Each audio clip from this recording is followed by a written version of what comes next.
The moment he saw the middle-aged man dressed in a priest's getup, Anderson zoned out for a second. Following that, some shackles in his mind suddenly collapsed as countless memory fragments surged through an invisible barrier. It felt like long-suppressed feelings suddenly erupted. He remembered the things that had happened over the past 2 months. He remembered the mission that the demigod had given him. Back in Byam, he followed the thoughts in his mind to meet up with the demigod. He followed him and left the Rorstad archipelago for a secret location. There, he met the priest beside him. It was arranged for him to enter an ancient coffin, to lay there among beyonder ingredients and a liquid filled with strange mixed blood, allowing them to seep into him.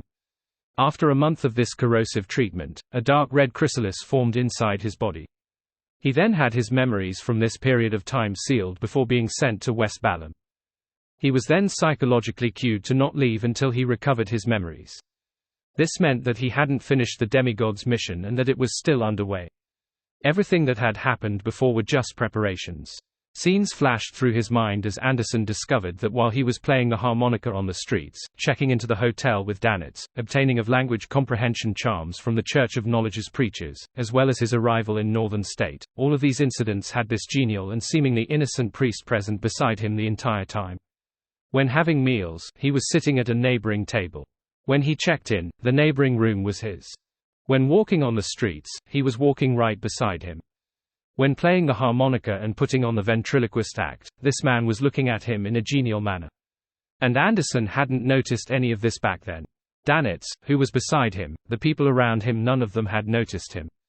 It was as though they had never seen this priest before. A chill that arose from deep in his heart ran from his tailbone up his spine to his brain. He felt that the experiences he had been through were enough to drive him insane, to the point of losing control.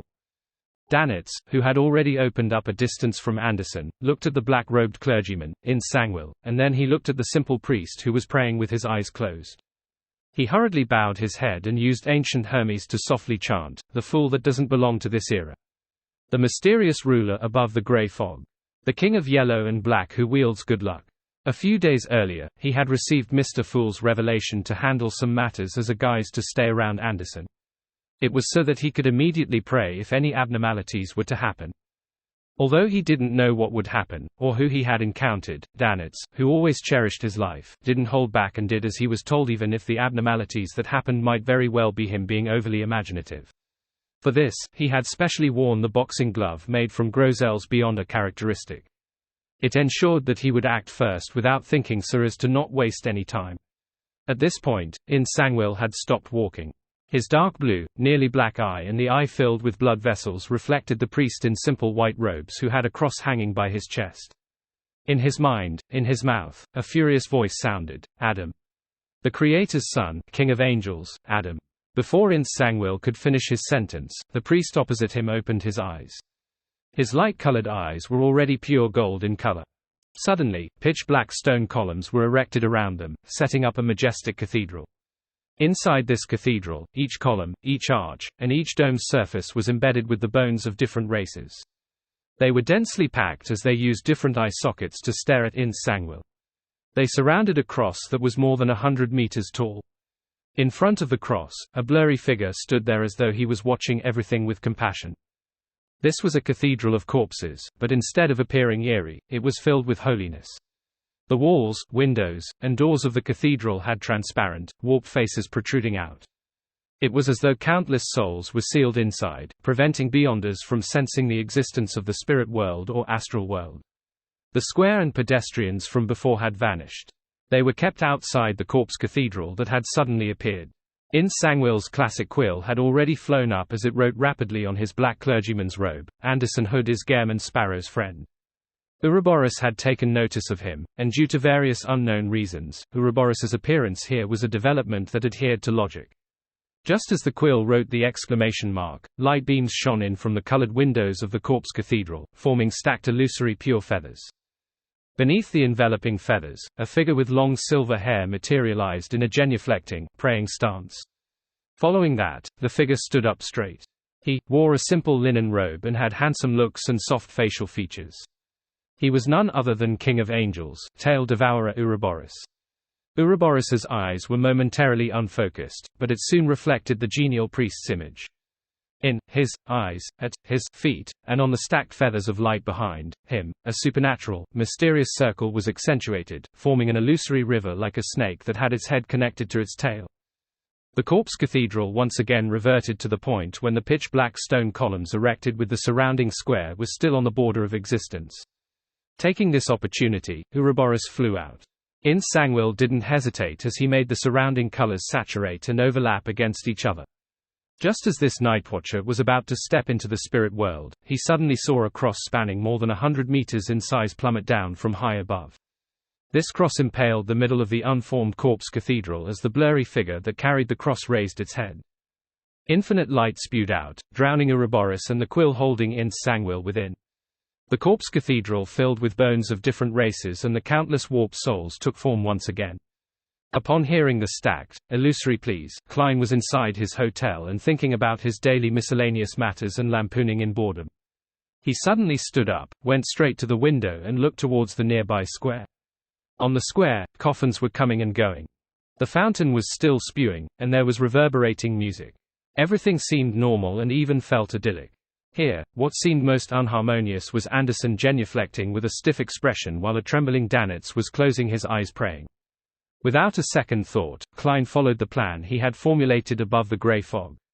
He controlled Winner Enzo, who was 100 meters away, to enter the telegraph office.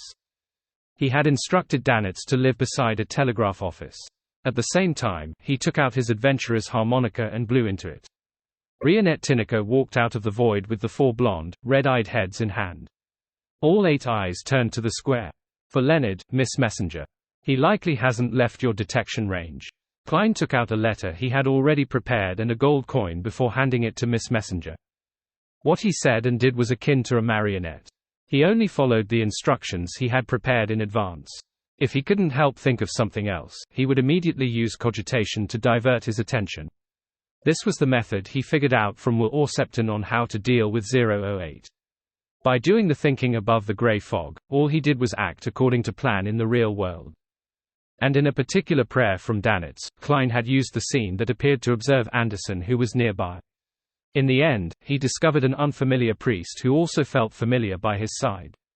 Thinking back to the psychology alchemists and the Twilight Hermit Order's hidden connection, and making the connection to the content in Emperor Roselle's diary, Klein immediately realized something. He was certain about what would happen next. The master of the Twilight Hermit Order, the son of the creator, angel of imagination Adam, was conspiring to obtain 008.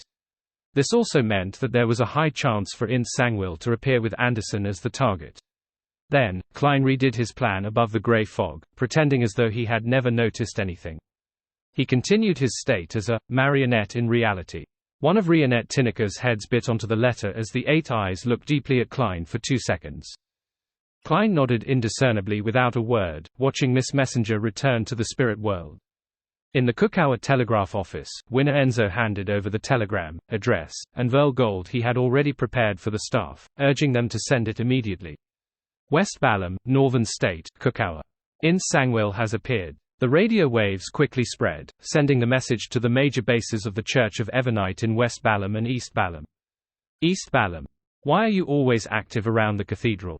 Why don't you go further to carry out the investigations? Daly asked Leonard. Leonard thought and said frankly and seriously, awaiting news. Daly nodded in thought without prying further. She turned silent, no longer playing jokes on Leonard. It was as though she was waiting for something as well. Suddenly, Leonard's spiritual perception was triggered as he turned to look left. As a gatekeeper, Daly had already cast her eyes in that direction. A letter had appeared at some point in time, landing underneath a gas street lamp. Leonard didn't avoid Daly as he hurriedly picked up the envelope and opened it. The content of the letter was very simple. There was only one line: West Balam, Northern State, Kukawa, Revival Square. Coordinates. Leonard's expression turned heavy as he turned to Daly and said, "Ma'am, please help me to cover my tracks." As he spoke, his left glove had turned transparent. He stuffed his right hand into his pocket and grasped the fate siphon charm. Daly fell silent for a second and said extremely seriously, "Bring me along. Back then, you managed to at least fight, but I didn't have the time to do anything." Leonard's expression changed as his mouth gaped slightly. Finally, without saying a word, he grabbed Daly's shoulder. The two then vanished from the rather empty streets. as he watched Miss Messenger leave, and once he confirmed that the telegraph office had at least sent one telegram, Klein immediately took 4 steps counterclockwise and entered above the grey fog. He directly sat at the high back chair of the fool and beckoned for the tyrant card, the sea god scepter, and a silver grey charm. Immediately, he was wearing a papal tiara with a papal robe draped over him with a bone scepter in hand. Amidst silver bolts of lightning, Klein spread his spirituality towards the point of light where Danitz was. With Klein's spirituality making contact, the points of light suddenly expanded into a scene before his eyes. With his shadow cloak up, Danitz was praying with his head bowed in the corner of the square, chanting the fool's honorific name with ancient Hermes.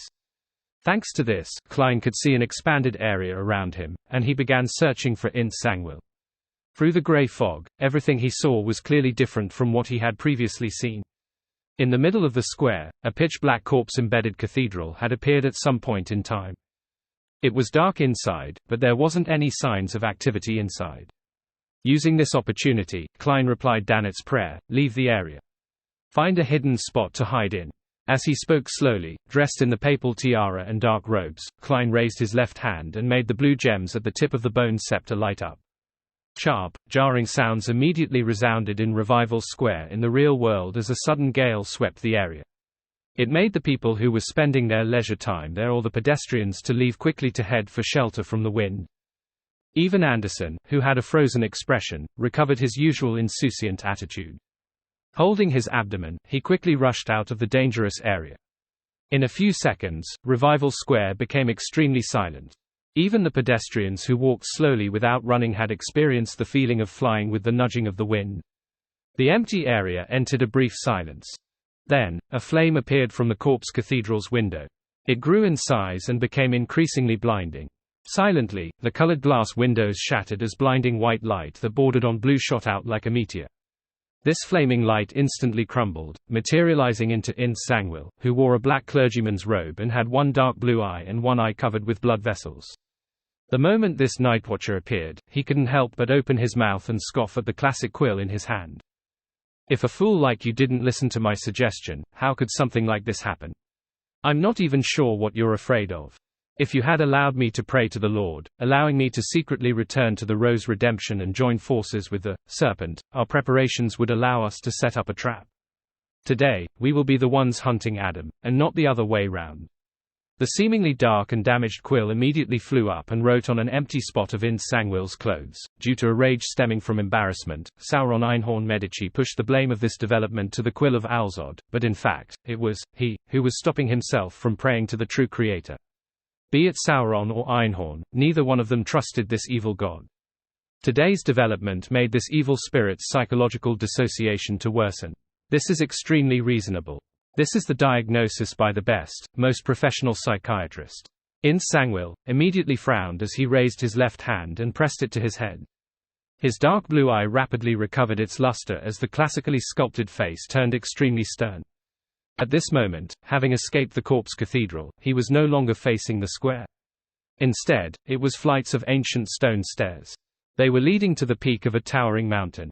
Erected there was a huge cross with countless angels spiraling around it. At this moment, an exaggerated bolt of silver lightning tore through the overcast sky, smiting right down at Int Sangwil. The sealed and strange space produced cracks. The fountain and its splashes appeared in his dark blue eye. Int Sangwil's figure immediately vanished, leaving behind a blurry transparent spirit. The latter was struck by lightning and was instantly obliterated. This Nightwatcher didn't have the luxury of time to consider what other lurking dangers there were. He took this opportunity to transform into a flame as he penetrated a crack and rushed out. To him, no matter what lay ahead of him, nothing was more terrifying and difficult to deal with than the son of the Creator, King of Angels Adam. Upon seeing the flame rise up from the square, allowing Int Sangwil to escape the restraints of the illusory world and returning to his appearance with dark blonde hair and pale hands, Klein raised his head slightly and subconsciously sat straight. Countless scenes flashed across his mind, him having his heart penetrated, the pair of bright leather boots just before his previous death, Dunn Smith smiling at him with a wink of his left eye, and the Blackthorn Security Company which had been reduced to ruins. The corners of Klein's mouth quickly curled upwards as he revealed a comical smile. He then deeply muttered using ancient Hermes, misfortune. The silver-grey charm on his right palm suddenly burst into a gloomy black light. This was a charm of the misfortune domain. Klein made using Snake of Mercury will Orsepton's blood and precious metals by praying to the Evernite goddess. This was a present he had prepared for Int Sangwil. This was an arrow of vengeance. This was a deity's curse. Klein immediately stood up, stretched his shoulders, and threw out his right arm, fusing the gloomy black light with the little powers he could stir from above the grey fog as he threw them at Int Sangwil. Just as Int Sangwil returned to Revival Square, he saw a dark black beam appear out of nowhere. It blanketed the entire sky, making him find himself in an extremely dark environment. Such a change happened in a flash before everything was restored to normal in an instant. Nothing seemed amiss, but as a night watcher who could give others a certain level of bad luck, Int Sangwil acutely smelled the aura of danger. Without any hesitation, he reached out his left palm in a bid to use the evil spirit within him and his powers as a gatekeeper to enter the spirit world and flee. However, none of the surrounding bright flowers, pure white fountain, and dark black tiles had their colors saturate, much less become stacked. Int Sangwil's spirit world traversal had become ineffective. The glint in his eyes froze as he seemed to understand the reason. It was because the evil spirit in him was having an internal struggle, thus, they wouldn't lend him their power. See, everything would be fine if you had listened to me. Bullshit. I'd rather die than believe in the true creator. What's the point saying all of this? Didn't you still end up the same as us, being made into a potion by Elista Tudor? So none of you are nervous at all. Didn't you notice that the curse clearly came with a deity's aura? That power was fundamentally very powerful. Our present condition doesn't allow us to avoid it at all. Haha, continue arguing. Go on. I'll wait to die with all of you. Ellipsis. The veins on Int Sangwil's forehead throbbed when he heard that. He was furious that Sauron Einhorn Medici would suddenly engage in an internal strife at such a critical moment. They didn't seem to notice the danger they were in at all.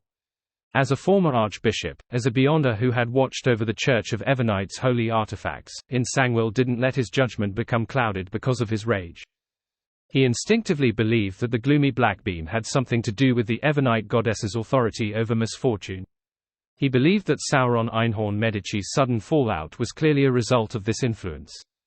Otherwise, it was impossible for the Red Angel evil spirit to break into a quarrel without concerning themselves with the situation they were in simply because of the quill of Alzuhod's writing. He immediately turned around, quickly running towards another exit of Revival Square in an attempt to communicate with other spirits. He wished to borrow their powers to escape, however, there wasn't a single spirit around. At this moment, a figure stood in a hidden corner of the open square. He was a mixed blood with parents coming from Loan and Balam. He had a fleshy face and baggy clothes.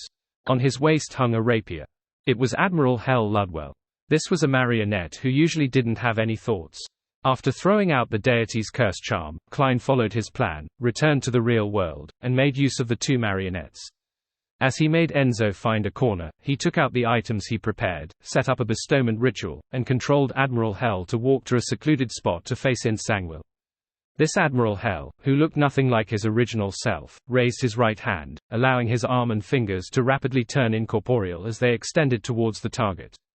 This was a power he used by borrowing the underworld creature within him to extract the spirit bodies of others remotely. Ludwell's palm quickly turned pale white, and above Int Sangwil, a figure floated up uncontrollably. However, Int Sangwil was once a gatekeeper. An illusory bronze door filled with mystery immediately took form in his eyes as it quickly pulled back his escaping spirit body. With his level and strength, this was unlikely to succeed so successfully, but for some reason, he repeatedly made mistakes and nearly allowed Admiral Hel to succeed. For a brief moment, all he could manage to do was a seesaw-like struggle. At this moment, two figures rapidly appeared beside Ludwell. One of them was the black-haired, green-eyed Leonard with a transparent glove in hand, and the other was Davy Simone who had blue eyeshadow and blush. They had arrived at the perfect moment because the bad luck of an enemy often implied that one was lucky enough. The first thing Daly saw was the figure she could never forget. Pangs of fury burned in her eyes instantly. She didn't rashly attack as she made some observations. She came behind Ludwell and spread her arms. A bronze door filled with countless strange patterns immediately descended and creaked open a gap. This was a door that led to the underworld. It was a door filled with allure to all undead creatures. An indescribable and terrifying suction force came out of it as the figure above Int Sangwil's body completely separated from him. It was a translucent man wearing blood-stained black armor. He was young and handsome with red hair. His face had terrifying signs of decay, and at his glabella was a flag-like mark. This young man wasn't too surprised about being separated from Ince Sangwil. Instead, he sneered. "We sure are unlucky today. We have already died together once, so is there a need to do so another time? Especially when we're being controlled by such a weakling." A bloody gap appeared on his upper left cheek as it opened and closed. "Alright, let's clear out the surrounding trash." Before the sentence was finished, the man in blood-stained black armor reached out his palm and drew out an illusory sword with dark red rust stains from his body. A terrifying suppressive force easily allowed the evil spirit to free itself from Ludwell's and Daly Simone's extraction. It swooped down in an attempt to return to Ince Sangwil's body. At this moment, a hoarse voice sounding as though it held sandcloth in it. Admiral Hell Ludwell had chanted in ancient Hermes, "Fate. Fate." In the awkward-sounding voice, the spots where Admiral Hell Ludwell and Nightwatcher Ince Sangwil stood turned dark as if they were covered by two black clouds. Fate Siphon Charm. This was one of the Fate Siphon charms that Klein had made using the Worms of Time from Palais Zoroast. To make plans without 008's knowledge, he had kept himself hidden behind the scenes the entire time. Not only had he lent Creeping Hunger to Leonard Mitchell, he had also given the Fate Siphon charm to his marionette. Hence, the one who was possessed by the evil spirit had gone from Ince Sangwil to Ludwell. Admiral Hell instantly had Sauron Einhorn Medici's blood-stained, black-armored body plunge into him as his eyes became filled with minute blood vessels. Inside the hotel, Klein calmly controlled the marionette without showing any wavering or hesitation due to the impact the evil spirit had. Ludwell reached out to tear his clothes and raised the soul-soothing mask to cover his face. At the same time, having heard the Red Angel's words, and witnessing his actual condition, Daly Simone, who had suffered immense pressure, seemed to realize something. Not only did she not close the door to the underworld, she even gritted her teeth and used all her might to widen the gap. Bloody, skinless arms, slimy tentacles with teeth, and bluish-black vines with baby faces began emerging from the door to the underworld as they grabbed at Ludwell. This freed up Admiral Hell, who had planned on completing this step alone. Taking advantage of the opportunity that the underworld within his body hadn't yet been destroyed by Sauron Einhorn Medici, with the only negative effects on his body being decaying, he hurriedly turned around and dashed towards the mysterious, illusory bronze door. He was then grabbed on his body and legs by the arms, tentacles, vines, and spirits behind the door. With his running working hand in hand with the scalp-tingling tugs, he instantly leaped through the widened door gap and entered the underworld. Upon seeing this, Daly immediately pulled back her palm and stopped maintaining the mysterious patterned bronze door. Thud. The indescribable illusory door closed heavily. Admiral Hell Ludwell, along with Sauron Einhorn Medici, were kept out of the real world with the underworld creatures. This was a key step to Klein's plan. It was to forcibly separate the Red Angel evil spirit from Ince Sangwil. Although he believed that the Red Angel evil spirit was the reason for Ince Sangwil's instability, he wasn't willing to face an additional evil spirit formed after the deaths of one king of angels and two Sequence 1 angels when taking revenge on a demigod. No one could predict what actions a conspirer would take under such circumstances. Therefore, Klein used the basis of the magical powers of the Fate Siphon charm and Ludwell's pathway characteristic to formulate a plan. The addition of Daly had allowed the entire process to happen more smoothly. There wasn't any room for being interrupted as they successfully pulled the Red Angel evil spirit into the underworld. This way, even if the evil spirit was able to possess Admiral Hell's body and travel back to the real world via spirit world traversal, it would be far into the future. After all, to leave the underworld required him to find an exit, and with the Evernite goddess wielding control over artificial death, she had a certain level of authority in the underworld. She was definitely not letting the Red Angel evil spirit leave so easily. Sacrificing a marionette, a high-level charm, and two mystical items in exchange for removing the Red Angel evil spirit from the battlefield was heart-wrenching for Klein, but it was definitely worth it. As for the misfortune on Ince Sangwil, on the one hand, it was a continuous state and not a short-term affliction, and on the other hand, he had suffered from deity's curse. The Fate Siphon charm could only replace a tiny portion of that and not empty it out. He could soon recover. As for Ludwell, he had Winner Enzo imbuing him with good luck. Nothing would stop his series of actions for a short period of time. Such a change was completely unexpected for Leonard. However, he had become a Red Glove for almost a year. He had plenty of experience dealing with supernatural cases, so he didn't show any hesitation or confusion. He immediately cast his gaze at the still dazed Ynde Sangwyl. When the figure in a black clergyman's robe with one dim eye was reflected in his eyes, his expression immediately warped as though he was facing a trauma of his. It was a trauma where he did his best but had failed to put it to use. It was the trauma of seeing Captain and Klein already dead after regaining consciousness. As Leonard raised his left palm, he pressed the human-skinned glove to his temple and grasped the Fate Siphon charm in his right hand tightly. With a deep voice, he said, "Fate."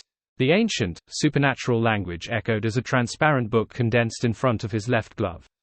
Following it, there was the ethereal chant of, "I came, I saw, I record."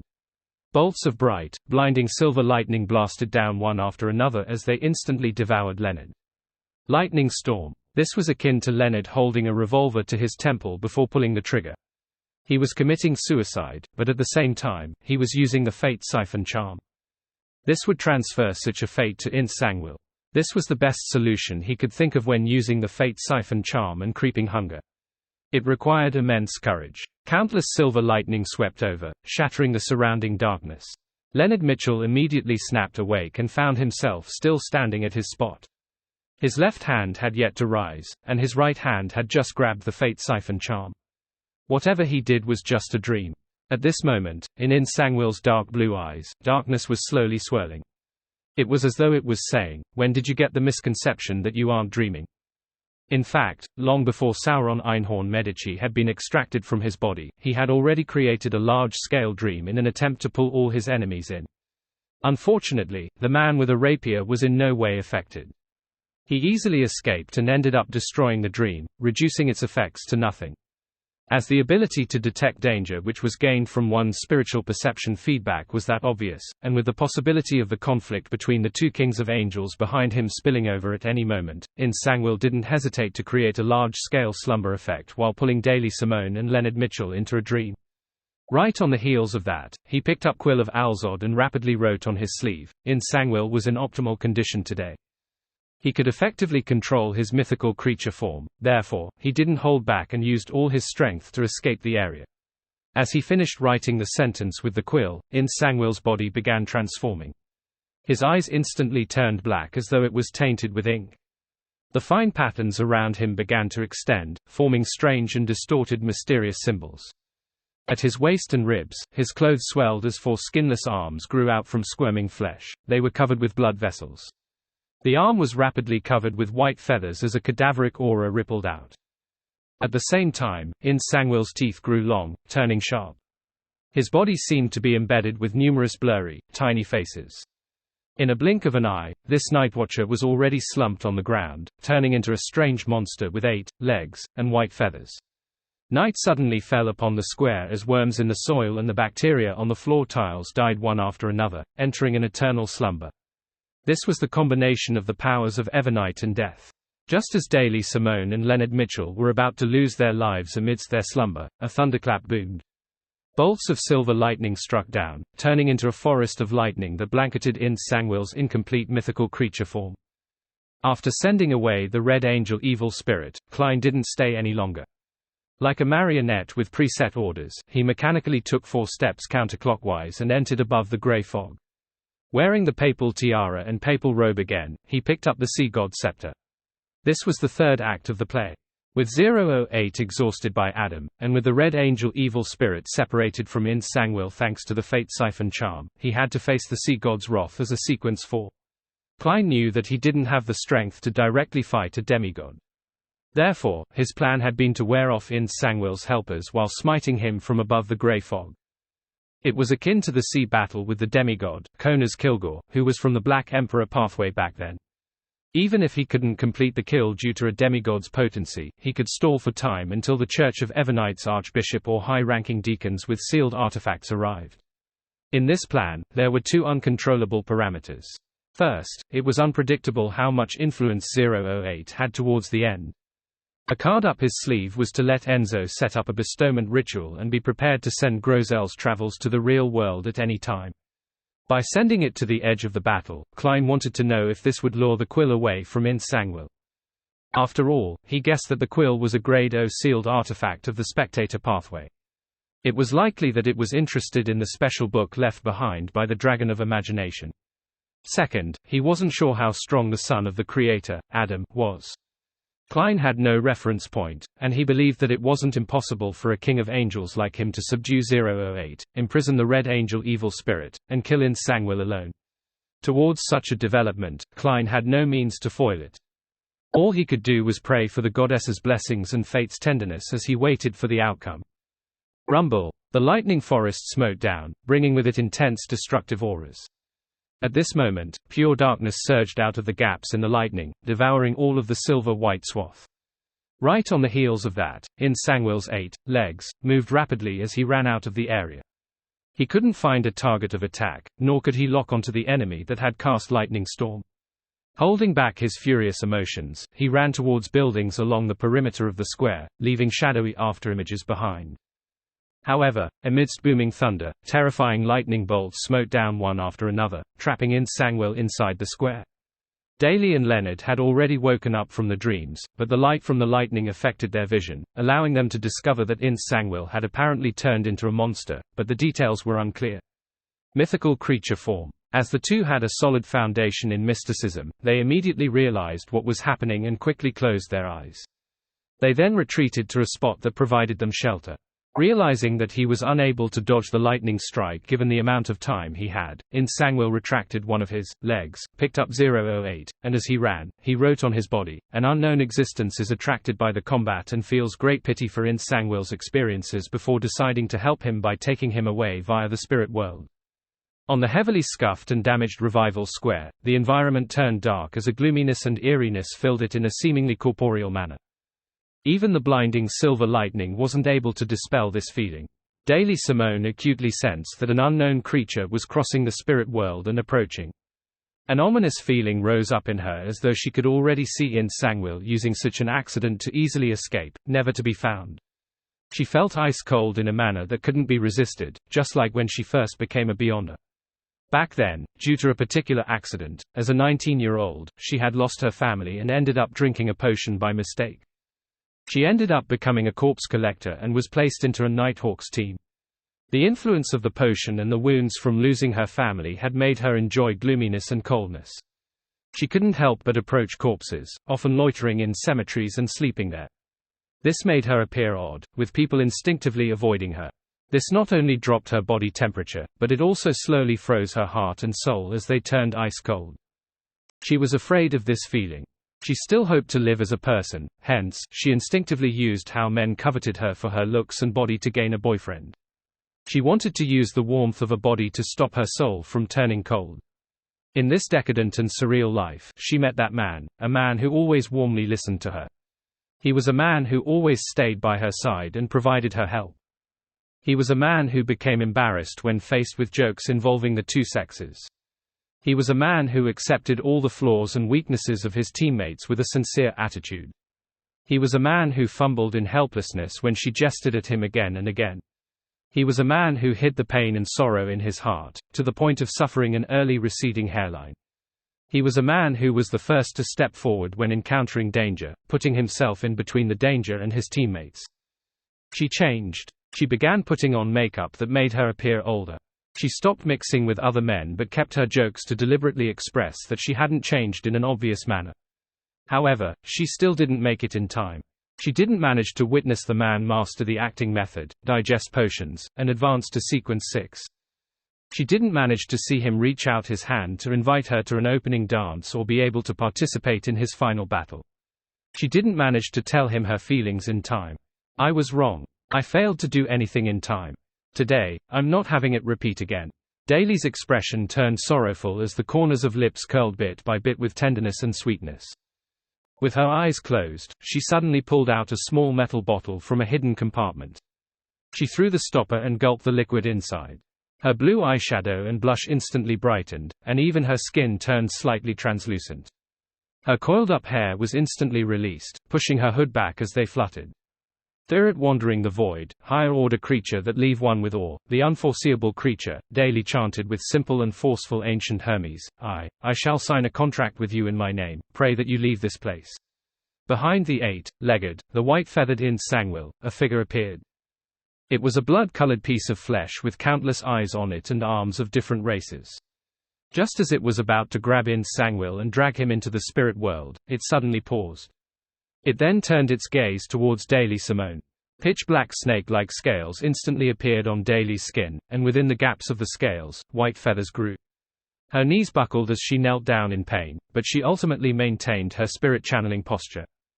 That quill began writing autonomously on Ince Sangwil's body.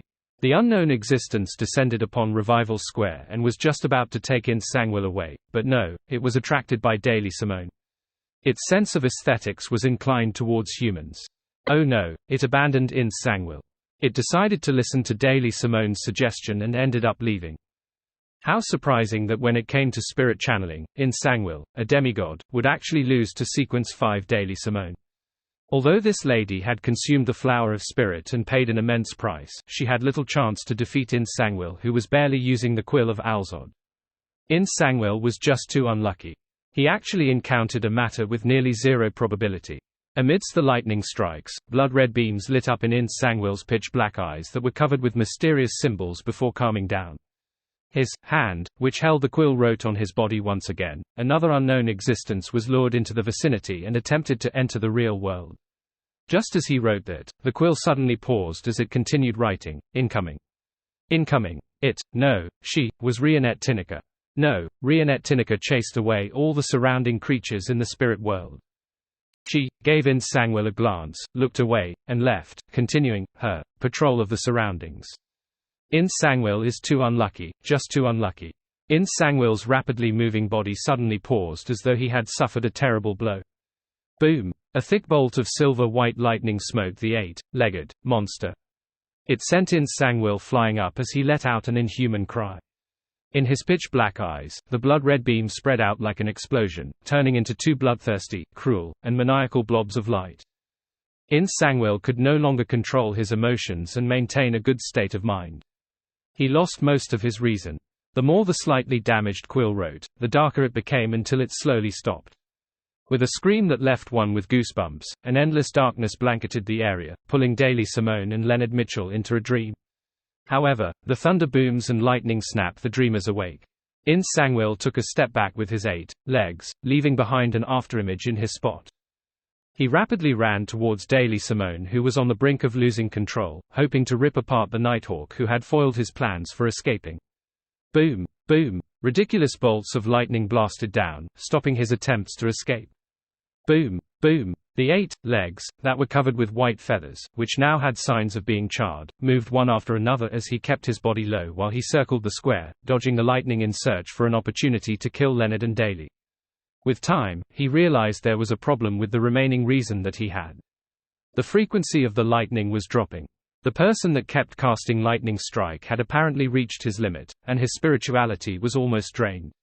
Ince Sangwil's heart stirred as a cruel smile was plastered across his face. He ran at high speeds as he muttered in ancient Phazak, "All of you will die." He had apparently forgotten of his need to escape. All of you will die. Leonard Mitchell could do nothing despite hearing that sentence. It was because he couldn't even open his eyes. He couldn't determine where Ince Sangwil was, nor use his spirituality to lock onto him. At this moment, he felt as if he had returned to Tingen, back to the Blackthorn Security Company, back to the day where they engaged Megos in an intense battle. He had returned to the time when he was weak and helpless, unable to stop anything himself. Back then, he clearly wanted to help Captain and Klein. Despite overcoming his horror, despite having Old Man to provide him with help, he quickly fainted due to his low sequence and lacking strength, thus, failing to participate in the subsequent battle. All he could do was wake up to see 2 corpses and use the pain of meeting family members to resolve the blame he placed on himself. He always cherished his leisurely life in Tingen City, the feeling of not needing to take any responsibility as if he was the protagonist. However, the more he cherished those memories, the more he hated his former self, wondering why he hadn't worked harder. With his eyes tightly closed, figures of light were darting around, and all he could do was ball his hands into a fist as he hurriedly shouted, "Old man! Old man!" This time, there wasn't any response in his mind. No one provided him any help, as Palais Zoroast was still in a deep sleep. Leonard's breathing turned heavy as he couldn't help but move his head from side to side with the darting of the light. Then, with a slightly hoarse voice, he shouted in clear anxiety, "Old man! Old man! Old man!" His voice gradually softened, drowned by the thunder. Leonard hung his head bit by bit, his face filled with shame and pain. His lips quivered as he relaxed his hand and gripped it tight again. His entire body froze for several seconds. Suddenly, he wore a firm expression. With a grimace, he opened his mouth and chanted softly in ancient Hermes, "The fool that doesn't belong to this era. The mysterious ruler above the grey fog. The king of yellow and black who wields good luck." Just as he said the prayers, he magically saw a scene in his mind. Ince Sangwil, who had seemingly turned into a spider or some deformed feather wolf, was running frantically and dodging the lightning strikes. From time to time, he attempted to attack him and Daily Simone. And unlike normally, Ince Sangwil's figure appeared rather blurry in this scene. It was almost completely represented by red light, and it could only be used to determine his location. Leonard was first taken aback as he immediately laughed. Teardrops flowed down as he laughed. Without any hesitation, he raised his left palm, pressed the glove to his temple, and then tightly gripped the Fate Siphon charm with his right hand. Fate. The incomprehensible, mysterious word in ancient Hermes resounded as a transparent book appeared in front of Leonard. It flipped to a page amidst the ethereal chanting of, "I came, I saw, I record," as he locked onto the eight-legged monster with white feathers growing all over him. Silver bolts of lightning blasted as Leonard Mitchell threw out the charm with a hideous expression, shouting, "Die!" Ince Sangwil. He had waited to say this for a very, very long time. He had played this scene in his head so many times. The moment the Fate Siphon charm left Leonard Mitchell's hand, it vanished into midair, its whereabouts unknown. It cloaked the spots where he and Ince Sangwil stood in darkness. Even the burgeoning silver storm was unable to illuminate it. At that instant, Leonard felt the surface of his body turn numb, as though lightning was leaping over it, creating a slight stabbing pain, one that would completely pulverize his body at any moment. But following that, he didn't get bombarded with irresistible pain, as though nothing had happened. No, something did happen. A bolt of lightning smote down at him as if it had bared its fangs, shattering the ground and charring the soil. Klein had personally redirected his casting of Lightning Storm from Ince Sangwil when Leonard Mitchell used the Fate Siphon charm. Ah! A shrill scream sounded as the rich darkness around Ince Sangwil failed to dissipate the storm that was formed from a mesh of silver lightning bolts. His body was swept into the heart of the storm. He had suffered the fate of Leonard Mitchell being devoured by the Lightning Storm ability. Boom! The thunder boomed deeply as the lightning forest quickly dissipated, but before the lightning storm came to a complete end, more bolts of silver lightning smote down from the sky, causing a new wave of attacks. Boom! Boom! Boom! The wrath of the thunder god smote down again and again as the lightning's frequency returned to normal. There weren't any gaps in between. Even though there were waves of darkness surging out from Ince Sangwil's position, they were unable to obliterate the silver swath. After a few lightning storms, the blinding light finally dimmed. The minute bolts snaked around weakly. Ince Sangwil remained standing there without collapsing. However, his head with pitch-black eyes, blood-red halos, and mysterious symbols had cracked. The flesh inside the cracks was charred black as a grayish-white liquid seeped out. The 4 legs, by his torso had already been burned black and curled up together. All it took was a touch for them to fall off. On him, not only were the white feathers gone, even the overlapping blood vessels were pulverized and had scattered to the ground, leaving him at head height with him. But even so, Ince Sangwil still wasn't dead.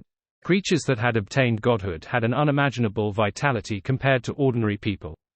The blood-red halo in his eyes grew richer as the violent aura no longer had any room for decreasing. Feelings of hatred and regret surged in him, giving him the urge to vent them out. He hated himself for only thinking of escaping in the beginning and not killing all the enemies present. Back then, if he hadn't held back and had used his powers by releasing the terror of a demigod without any reservations, he was definitely able to kill Daily Simone and Leonard Mitchell amidst the lightning strikes. If he had done so, he wouldn't have been left in such a sorry state by 2 mid-sequence Beyonders. Damn it! Damn it! Ince Sangwil roared and threw away the darkened 008 quill. Using his remaining 4 legs, he pounced at Leonard Mitchell. Leonard was just about to take action when he felt a coldness in him. It was as though thin, long hair was reaching out and binding him from the darkness, doing so from a dream. He was unable to move again. Boom! A bolt of lightning struck Ince Sangwil, but it only served to stagger him for a moment and drop a few pieces of charred flesh. He continued his attack and even revealed a cruel smile. From that strike, he was already certain that the person hiding in the background casting the lightning was at their limit. The person was unable to use any more demigod-level powers. As for Leonard, who was being bound by countless strands of invisible hair, his thoughts quickly became serene. It was as though he no longer put up any resistance and had wished to sleep in the darkness. Unable to move, he bit his tongue lightly and temporarily recovered some of his lucidity. He made the transparent book in front of him emit the ethereal chanting, "I came, I saw, I record." With a resonating whoosh, a terrifying hurricane swept at In Sangwil, who had arrived with a pounce. It snapped the illusory black hair-like objects, giving Leonard freedom again. Whoosh! In Sangwil was thrown up as he slammed heavily to the ground. His body was covered with deep gashes as pale white blood gushed out of him. Despite having lost another front leg, he still wasn't dead. He stood up again and locked onto the Evernite poet, who still had his eyes closed. Without any warning, Leonard suddenly slipped and fell to the ground. When he tried to get up, he seemed unable to maintain his balance. Even the gale he created had failed to sweep up his body. "Damn it. I should have killed you when you were unconscious back in Tingen City." In Sangwil cursed through clenched teeth. "That woman is about to die. The same goes for you." As he cursed, he hobbled over to Leonard's location as though he had lost his ability to move at rapid speeds. With a ferocious expression, he said, "Your captain was irritating. Likewise for that teammate of yours. All of you are the same. After I kill you, I'll leave this place and return to Tingen to dig up the graves." As he cursed, the darkness filled with cadaveric auras surged out of In Sangwil, sweeping towards the nearby Leonard Mitchell. Leonard could sense that he was riddled with bad luck, but he could do nothing. He didn't even dare to open his eyes. Bang! Amidst a gunshot, a pale golden bullet pierced through the thick deathly darkness, bringing out blinding sunlight, terminating the abnormality within. Tarot cards flew over, stabbing into the ground at different spots. One of the cards landed in front of Leonard as it burst into scarlet flames. Amidst the flames, a figure wearing a half-top hat and black suit walked out with a revolver in hand. With a bookish demeanor, he had black hair and brown eyes with a face with a deep outline. He was none other than Klein Moretti. Unable to use the Sea God scepter anymore, he had decisively returned to the real world. He had rushed here with Death Knell. It's really you. You really are still alive. Die together with them. In Sangwil's movement speed instantly recovered as he circled around Klein, trying to forcefully pull him into a dream. He had been acting. However, Klein was completely unaffected. He didn't show signs of falling asleep as he raised his right hand and pulled the trigger as though he had foreseen it. Bang! In Sangwil was thrown to the ground by a powerful impact. The cracks on his head widened. "That shot was for Ma'am Daly," Klein said in a deep voice as he snapped his fingers. Using the flames that burst up, he flashed to the side of In Sangwil. In Sangwil's eyes protruded out. As he moved at high speeds, he released bad luck in a bid to influence Klein, but it was completely useless. "This shot is for Leonard." All the tarot cards were ignited at the same time, like bursting fireworks. Klein flashed behind In Sangwil, cocked the gun, and relying on his intuition, he pulled the trigger. Bang! Pale white blood spurted out of In Sangwil's left leg as it broke. His running came to an abrupt stop as he even failed to maintain his balance. Using the burning tarot cards, he repeatedly cast Flaming Jump, preventing himself from entering the influence of the black hair. "This shot is for Megos. This shot is for the Keepers. This shot is for the destroyed Blackthorn Security Company. This shot is for all the Nighthawks. This shot is for me." Amidst the gunshots, Klein kept pulling the trigger and did the corresponding reloading as he shot demon-hunting bullets. He blew through another of In Sangwil's legs, blasting open his forehead, causing his roars to turn into a whimper until he fell onto the ground. Finally, Klein flashed in front of In Sangwil. He then held Death Knell to his face. At this moment, mysterious patterns accentuated In Sangwil's almost cracked head, creating an immense impact. He still had the ability to resist. He was waiting for him to approach and then use his mythical creature form to turn the tables.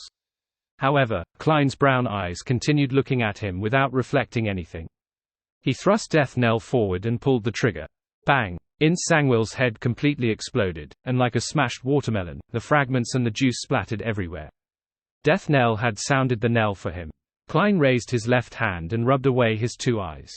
The real eyes that hid beneath were moved back to their original spots. His brown eyes had blurred up. He curled the corners of his mouth bit by bit and said to the already dead Ince Sangwil softly, "This shot is for Captain." He didn't give Ince Sangwil a chance to leave any last words. He had no wish to know what bitter past the latter had experienced. He then took out one remaining tarot card from his pocket and threw it on Ince Sangwil's corpse. It was an inverted the star card. At this moment, a figure appeared not far from him. He bent down and picked up the darkened quill. This figure wore a simple white robe and had a pale gold beard that covered half his face. On his chest hung a silver cross as though he was the most ordinary priest, but he was the king of angels, Adam. Adam looked at Klein and said with a genial smile, "Unfortunately, I failed to retain the snake." He looked at the quill in his hand and then at the tarot card. He smiled and added, "A price is always exacted for what fate bestows, isn't that so?" With that said, he turned around and slowly disappeared from the ruined square with each step he took. He left the following words as though he sang it. Under the witness of a spectator, Klein Moretti completed a grand performance, directing a magical murder. With that, he managed to digest his potion with enough energy left to attempt an advancement before the curtains fell. Klein didn't take in the feeling of his marionettist potion's digestion and the corresponding feedback. With a flaming jump, he arrived in front of Daly Simone. The lady was already on the brink of losing control. She said in a daze, "I don't want to become a monster." "All right." Klein looked at her with a sorrowful gaze as he quickly thought of the means to rescue a rampager.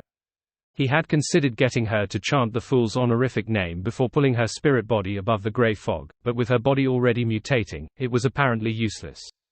The only way was for Daly to choose to remain there forever. As for the flower of blood, it was also unable to resolve such problems. Daly smiled with great difficulty as she resisted the white feathers and pitch-black scales that kept growing out of her. "So it's you, didn't you ask me why I didn't take the initiative to confess to Dunn, to throw him in bed?" She gasped for air and said with a bitter smile, "I had indulged myself too much in the past. He was a conservative man. I felt inferior." She couldn't hold out much longer, with the outcome of her becoming a monster happening at any moment. At this moment, she heard Klein Moretti reply, "Captain actually liked you too, very much. Because you were too outstanding and young, he felt inferior as well." Daly smiled as her blurry gaze saw a man in a black trench coat with a receding hairline. He had dark gray eyes. She watched as he pressed his hand to his chest, bent down, and reached out his palm to invite her to a dance. She reached out her hand as her thoughts turned sluggish. The gray-eyed man in a black trench coat pulled up Daly, whose mutation was slowly fading away. Under Leonard's watch, they danced a brisk dance in the destroyed square with the fountain spewing water everywhere. One material after another flew out. There were golden grapevines and a rather ugly rubber mask. Under the guidance of spirituality, they slowly mixed together and entered a small metal bottle. Amidst the beautiful dance, Daly leaned forward gently, resting herself in Dunn's embrace. Klein held the potion bottle, brought it to his mouth, and downed it. One quote from Stefan Zweig. The ice-cold potion slid down his throat, bringing Klein numbness, one that reached deep into his soul. He had already stopped dancing. His mind seemed to be lifted as though he was high in the air, looking down at the ruined Revival Square, at Kukawa City which had been left in shambles by the repeated lightning strikes. At this moment, he felt his emotions rouse up for some baffling reason as all the pedestrians below seemed to be connected to him by some invisible threads. They could be happy, angry, or sad, making all kinds of actions based on his directions. Klein often had such feelings recently. He knew that this was the vision of a director. By viewing all participants as marionettes or actors, he attempted to control or guide them into putting on a grand performance.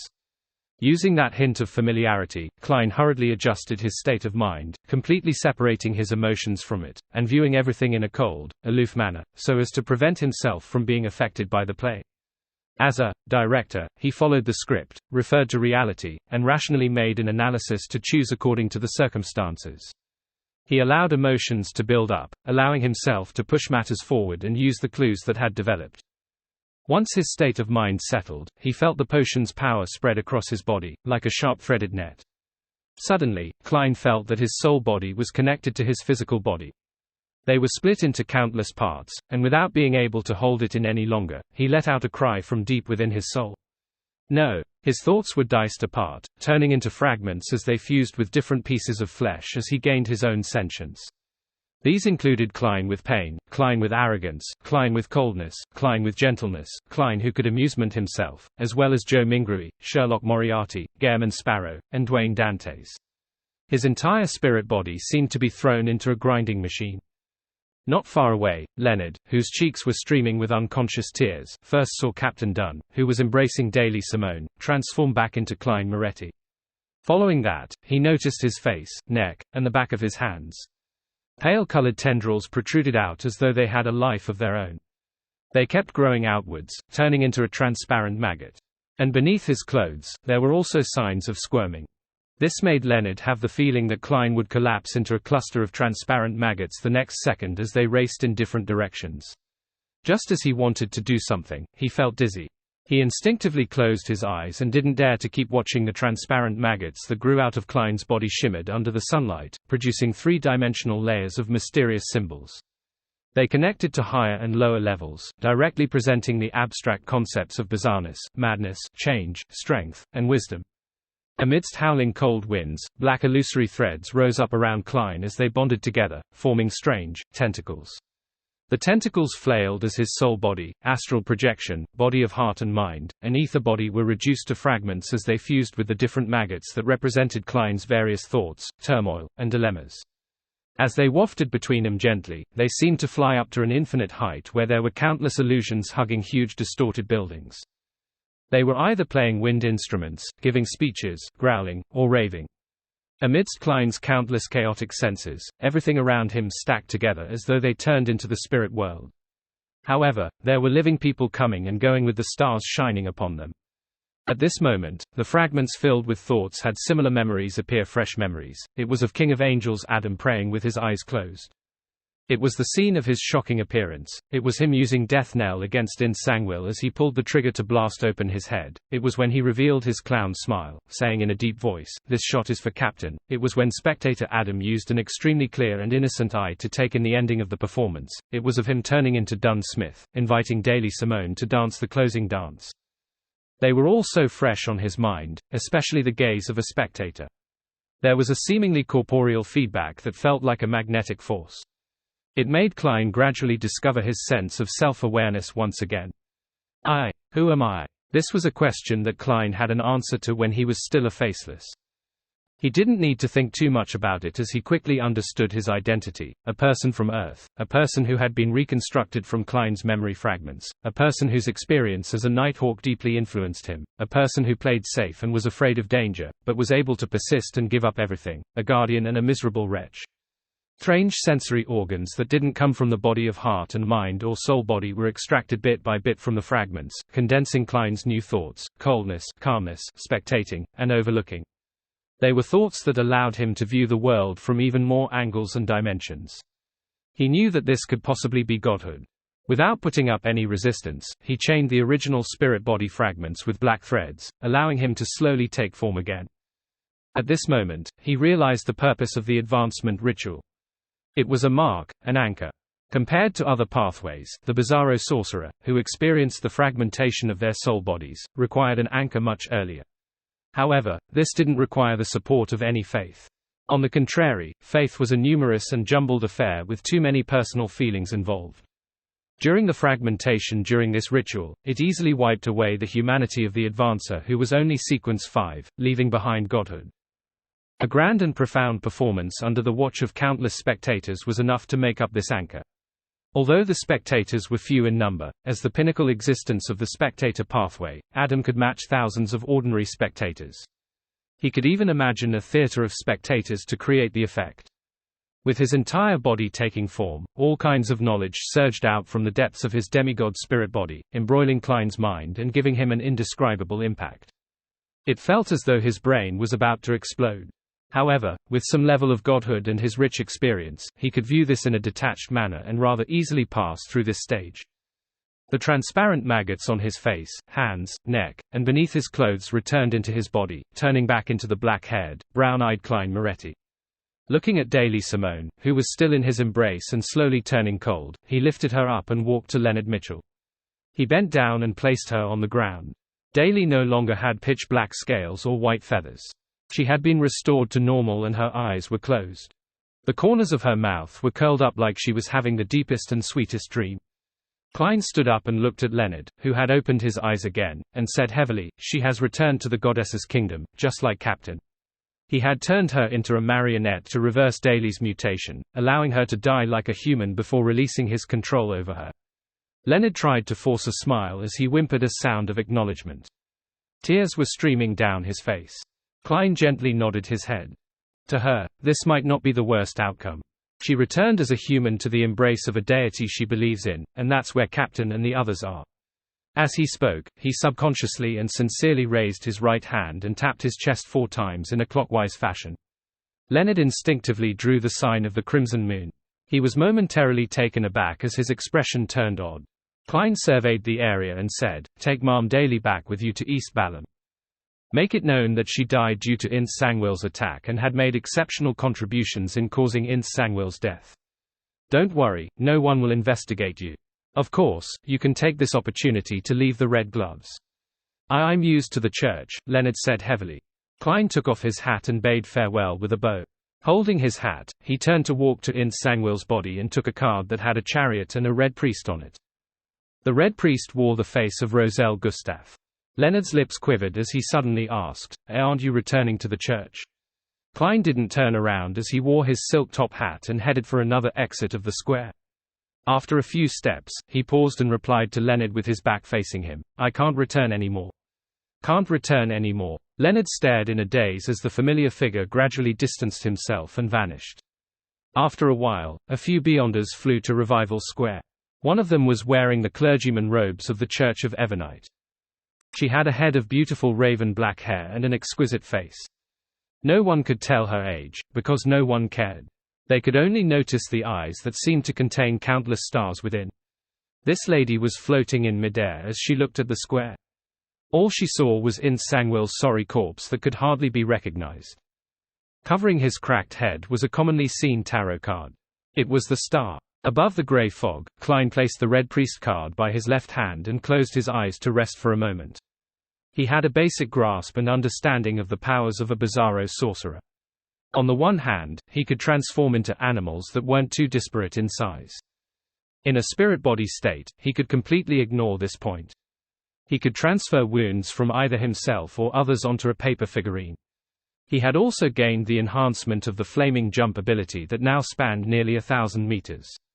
The might of air bullet reached that of a cannon. On the other hand, he could now obtain initial control of one's spirit body threads in 3 seconds. He could turn a target into his marionette within 15 seconds. His control range was 150 meters. At the same time, he could switch spirit body threads, allowing his marionette to obtain all his Beyonder powers. Within 1,000 meters, he could switch locations with his marionette as he wished. Due to this point, and the maggots he separated as a mythical creature form, as well as the disguise from the spirit body threads, Klein obtained a higher level of body doubles. This also meant that, as long as any one of his marionettes were alive, a Bizarro sorcerer would never die. The enemy often found it difficult to know if the one killed was the Bizarro sorcerer or his marionette. What was real and what wasn't was difficult to determine. After confirming his state and resting for a moment, Klein immediately walked deep into the mysterious space above the gray fog. He headed for the staircase of light that seemed to lead to heaven. As he expected, there was another step, one formed of light. This time, Klein believed that he could use this 6th step that resembled a giant's to step onto the condensed gray cloud. 1 step, 2 steps, 3 steps. He came to the end and, with a leap, stepped onto the cloud formed by the gray fog. Reflecting in his eyes was a door of light tainted with a bluish-black luster. It was formed from countless layers of spherical light, and each spherical light enveloped squirming maggots. Some of them were transparent, others translucent. This was the scene Klein saw through Enzo's eyes, but the objects were very blurry, as though something was obstructing his vision. In addition, above the door of light, there were thin black threads that hung down. They were hanging up what seemed like completely transparent cocoons. These cocoons were gently swaying, wrapping different souls. They looked to be of all descents: African, Asian, Caucasians, etc. Some were wearing jeans, others holding cell phones. Some had beautiful clothes, others having beautiful facial features. All of them had the aura as though they were living, but their eyes were tightly closed. Klein's gaze froze as though he had returned to Earth and had walked onto the streets which were filled with people. Then, he noticed that 3 cocoons had opened. They were empty and were swaying with the wind. Raising his head, Klein took in this sight as he observed in silence. Backland, Eastborough, in a 2-room apartment. A few policemen in black and white checkered uniforms opened the door and entered. All of them reached out to cover their mouths. There was a strong stench of blood inside. "Officer, I've no idea what happened." Other tenants said that it seems like there's plenty of blood here, that they can even smell it from next door. The landlord with a silk top hat looked around in fear, unwilling to stay in the room for another second. A black-haired, blue-eyed police officer with an inspector epaulet waved his hand and said, "Wait by the door. We still have questions for you." As he spoke, he wore his white gloves and cast his gaze towards the wooden door of the bedroom.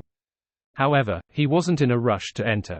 He slowly surveyed the area and visually took in the surroundings: a pile of coal, a cupboard with cutlery and food, a small stove, a cleanly washed iron pot, a somewhat greasy table, 2 collapsed circular stools, 2 slanted chairs, a few glass bottles with unknown powders, and a stack of scattered tarot cards.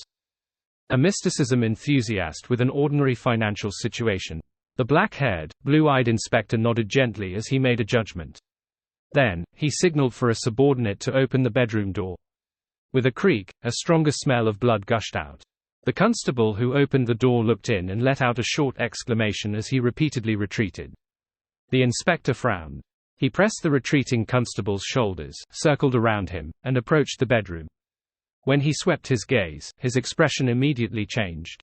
In the bedroom, on a wooden bed, there was a man lying there. His hands were tied to the bedpost. He was naked with deep and shallow marks on his body. His blood had long been drained, dyeing the bedsheet and blanket beside him dark red. On a cursory glance, the deceased had apparently been bound by metal wire, cutting into his skin and flesh, right into his bones. This scene still affected the policemen who had seen many murder scenes. Furthermore, it had a diabolical feeling, like it was a ritual. As the inspector was about to say something, 2 people rushed into the room. One of them attempted to take photos while the other bombarded him with questions. Another murder case. Hasn't there been many murder cases in Eastborough recently? Officer, do you think it's a serial murder? The black-haired, blue-eyed inspector frowned and waved his hand. Do not interfere with the scene, otherwise, we will view you as the criminal's accomplice. He then said to the constable from before, "Kazakhs, please escort the 2 reporters away. Tell them that if they have any questions, ask the news department of Sivelhouse Yard." After the reporters were escorted out of the crime scene, the inspector let out a long sigh. "I'm going on the newspapers again. Damn it." In Empress Borough, the opulent villa of Earl Hall. Another murder in Eastborough. The victim is suspected to have been abused before being killed. Having had dinner, Audrey was in the activity room casually reading the Backland Evening News. Upon hearing his daughter's soft muttering, Earl Hall shook his head and sighed. This isn't new in Eastborough. The statistics show that there are people dying every day in there. It's far from one person. Audrey didn't pay too much attention to the matter. After a casual chat with her parents and brother, she returned to her room with her golden retriever, Susie. The human and dog could read each other's minds without any exchanging of words. The latter stood by the door as a guard while Audrey locked the door. She sat by her bed and chanted Mr. Fool's honorific name. After a few seconds, she saw a dark red beam of light surge and drown everything. Audrey arrived above the grey fog, coming inside the magnificent and ancient palace. She then saw a small room to the side. The mottled door was ajar. It's much better than the old confessional from before. However, this doesn't match Mr. World's character. Did something happen to his state of mind? In thought, Audrey entered the room and closed the mottled door. She had previously had a follow-up appointment with the World Gairman Sparrow and concluded that he had fully recovered. To her surprise, she received a request from him for another treatment. This left her puzzled as she felt a little intrigued. In the rather spacious dark room, Audrey leaned against the wall that obviously had another person behind it. Her body slowly slid down as she knelt down with her legs placed diagonally. In the calm and serene atmosphere, she adjusted her state of mind and said with a brisk tone, "Good evening, Mr. World tilde." Just as she said that, Audrey's spiritual intuition already knew the situation with his body of heart and mind, or in common parlance, his emotions or mood. Gloomy, disheartened, confused, depressed, and having no interest in anything. Mr. World's current problem is completely different from the last one. What happened this time? Audrey gently bit her lip and calmly made a judgment and used a timely placate. This was the most useful power of a psychiatrist. In ancient times, it was called psychoanalysis. The dark clouds behind the wall scattered significantly. Gairman Sparrow finally hoarsely said, "Good evening, Miss Justice." Leaning against the wall, Audrey thought and cancelled her original plan. She maintained her brisk tone and said, "I'm very curious about your recent experiences. It seems you have had too many encounters. There's no need to think about anything else. Let's have a chat first, just like we're friends. If you're interested in my life, I'm also willing to share with you some of the interesting matters." On the opposite side of the wall, Gairman Sparrow fell silent for a moment. Without answering the question, he asked, "What hopes do you have for the future?"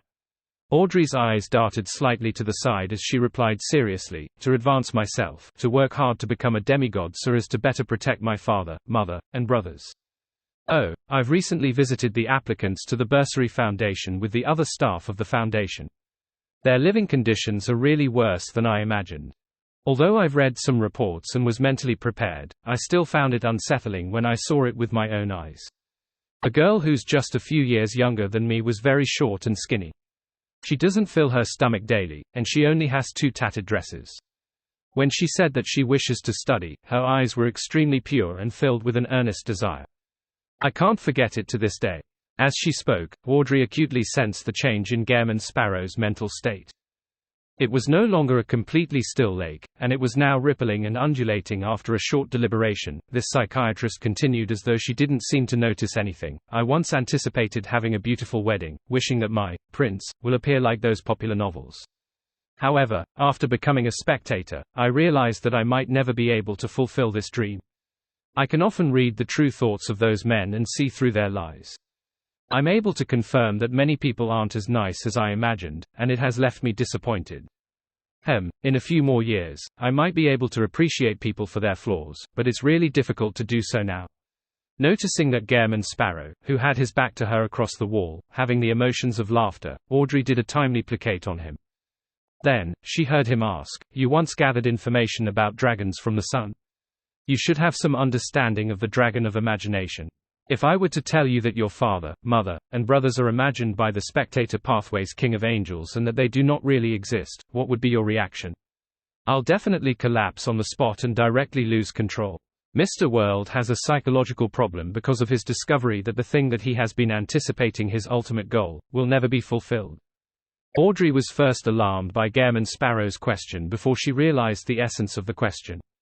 She didn't reply as she asked in a guiding manner, "You seem to have witnessed the destruction of hope."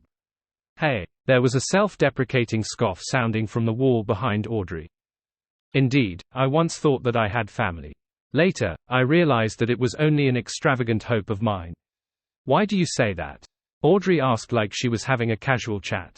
Gairman Sparrow fell silent for a few seconds before saying, "Have you heard of those fairy tales that Emperor Roselle used for bringing up children?" "Those are my childhood memories," Audrey acknowledged. At the same time, she discovered that Mr. World's emotions were clearly stirred on the other side of the wall. Repressed pain was surging out. This time, Audrey didn't use placate. Her spiritual intuition and professional knowledge told her that he needed to vent it out. "Then you should know of Sleeping Beauty and her prince," Gairman Sparrow said with a soft, hoarse voice. "There's one such person who also entered a deep sleep until he suddenly woke up one day. He believes that his family is still around, and he works hard to improve himself, hoping that he can one day find them. This becomes his main driving force in life. Finally, he realized that he has slept for at least 300 years, or even more than 1,000 years, perhaps even longer. He can never find anything that he once had anymore." The intense pain and sense of loss was extremely clear to Audrey. She came to a realization. The gloomy, restrained, experienced, and ruthless Mr. World also has his own goals and reason for existing. This is in line with his gentle heart. How pitiful. Although he was giving an example using a fairy tale, some of the emotions he felt when saying certain words reflect reality. When he mentioned deep sleep, family, 300 years, more than 1,000 years, even longer, never find, his pain clearly increased. This means that he's from an ancient time and has lived to this day due to certain encounters. This matches the situation of Mr. Fool being an awakening ancient god. It's no wonder he became his blessed. Audrey quickly grasped the key to the matter. She pursed her lips and pondered for a moment. Did his family say anything? Did they say what they wanted him to do when he wakes up? From Audrey's point of view, Mr. World's current situation wasn't him suffering from a mental illness, nor was it close to pushing him to the state of losing control. It was because his goal in life and the meaning to his existence had been destroyed. It left him with a psychological barrier that just needed some guidance. Once she helped him set up a short-term goal, allowing him to find meaning in life, the problem would slowly be resolved. In the serene and silent darkness, Audrey heard Gairman Sparrow answer in a deep voice across the wall, "No." As expected, Audrey wasn't surprised as she asked, "Then did he search for his family's last words? Did he search for the grave? Did he try to figure out the reason for the deep sleep?" The spirit body behind the wall seemed to vanish for a few seconds as there wasn't a single sound. After a moment, the hoarse voice continued, "No, not yet. Not yet. That means that it's a possibility in the future." Audrey felt relieved as she clearly felt that Gairman Sparrow's emotional state wasn't as heavy and gloomy as before, without any interest in anything. He had a certain level of drive and a tiny sense of urgency. He was just still in a state of confusion. Taking this opportunity, Audrey cast Placate again. The effects were much better than before. At the very least, she believed that Mr. World had used this impetus to escape from the abyss of gloominess and depression, returning to a normal person's disheartened state. Following that, Audrey didn't press on regarding how he could find clues or investigate, because this could bring about some resistance. She nodded in the dark room in a natural manner and said, "Yes, there are many things to do, and many things that need amending. Perhaps you will have the chance of meeting someone from the same bloodline. Perhaps a family member of his hasn't died from age, or had ended up living to this day due to some reason. The reason why there's meaning to life is because of its infinite possibilities. In the process of searching, make sure to not miss out on your surroundings. Life isn't just a one-way street. There are many branches and alleys. If only the former exists, how boring would it be? You should know how to approach it, to broaden your horizons, and to discover." Trying hard to recall all the suitable words she read in books, Audrey suddenly thought of something as her voice softened significantly. "Also, don't wear that thick mask. The thinner and transparent ones don't matter because everyone wears a mask when interacting with others. No one likes to directly express one's relatively private secrets to others. It's both a way to protect oneself and also a way to respect others. When Mr. World has a certain number of friends, a new meaning in life will naturally be formed." Audrey added inwardly, but she ultimately didn't say it out loud. She believed that it might even backfire. Unsurprisingly, Gairman Sparrow fell silent again, seemingly still in confusion. After a few seconds, a voice that wasn't that hoarse sounded again, "Thank you for straightening me out, and for your treatment." "No, this is all a result of the strength inside you," Audrey replied seriously. She cast a final placate to confirm that Mr. World's mental state was back to normal and that it wouldn't relapse. She then heard Gairman Sparrow say, "Let's end it here for today, okay?" Audrey adjusted her tone and briskly replied, "Of course. It's not a serious problem. I can do another follow-up whenever you're free next week. Also, if it's possible, make some medicine to stabilize your mental state. Take it for 7 consecutive days. The ingredients are 10 grams of chamomile powder, 5 grams of rosemary powder, 10 milliliters of lemon balm extract. During this period, don't reduce your consumption of desserts, and try to relax yourself in an appropriate manner." In the dark and silent room, she propped herself against the wall with her hands and slowly stood up. At this moment, Gairman Sparrow's voice passed through the wall, "What's the consultation fee?" Audrey held one hand to the wall and turned her head in thought. "Wait till I get the potion formula for sequence 5 of the spectator pathway. I might need you to help me find the ingredients. If the psychology alchemists provides me with the ingredients, She curled the ends of her lips and said, "When you return from the southern continent to Backland, remember to bring me some of the local produce as a gift. A super luxurious and light transportation coffin that's carried by 8 people." On the other side of the wall, Klein had the inexplicable urge to lampoon. He then stood up while clinging to the wall and sent Miss Justice back to the real world. With a wave of his hand, the room vanished. He returned to the seat of honor at the long bronze table and sat at the seat belonging to the fool. In front of him, there were the Black Emperor, Tyrant, and Red Priest cards of blasphemy on the right. On the left, there was the creeping hunger, which Leonard Mitchell had sent back via Miss Messenger Rionette Tinnicker. "I owe Miss Messenger 10,000 gold coins again." Klein retracted his gaze and raised his right hand to rub his temples. To prevent Ince Sangwil from escaping through the spirit world, he had already communicated with Rionette Tinnicker before he made plans for the murder. She was in charge of chasing away all the spirit world creatures around Revival Square, in exchange for that very same 10,000 gold coins. The only thing that caught him by surprise was that 008 was more terrifying than he imagined. With Ince Sangwil suffering from Deity's curse, and with King of Angels Adam having drained it, its first attempt was able to attract an unknown creature which could pass through Rionette Tinnicker's seal. If not for Daily Simone's forceful spirit channeling and signing a pact, Ince Sangwil might very well have escaped. Of course, while under Deity's curse, even if Ince Sangwil were to successfully escape, there was a high chance of him encountering other misfortunes, such as being thrown by the unknown creature to somewhere more dangerous or having it directly cause him harm. However, that wasn't within Klein's control. At the thought that he was 10,000 gold coins in debt again, Klein felt a headache, but his mental state was a lot better.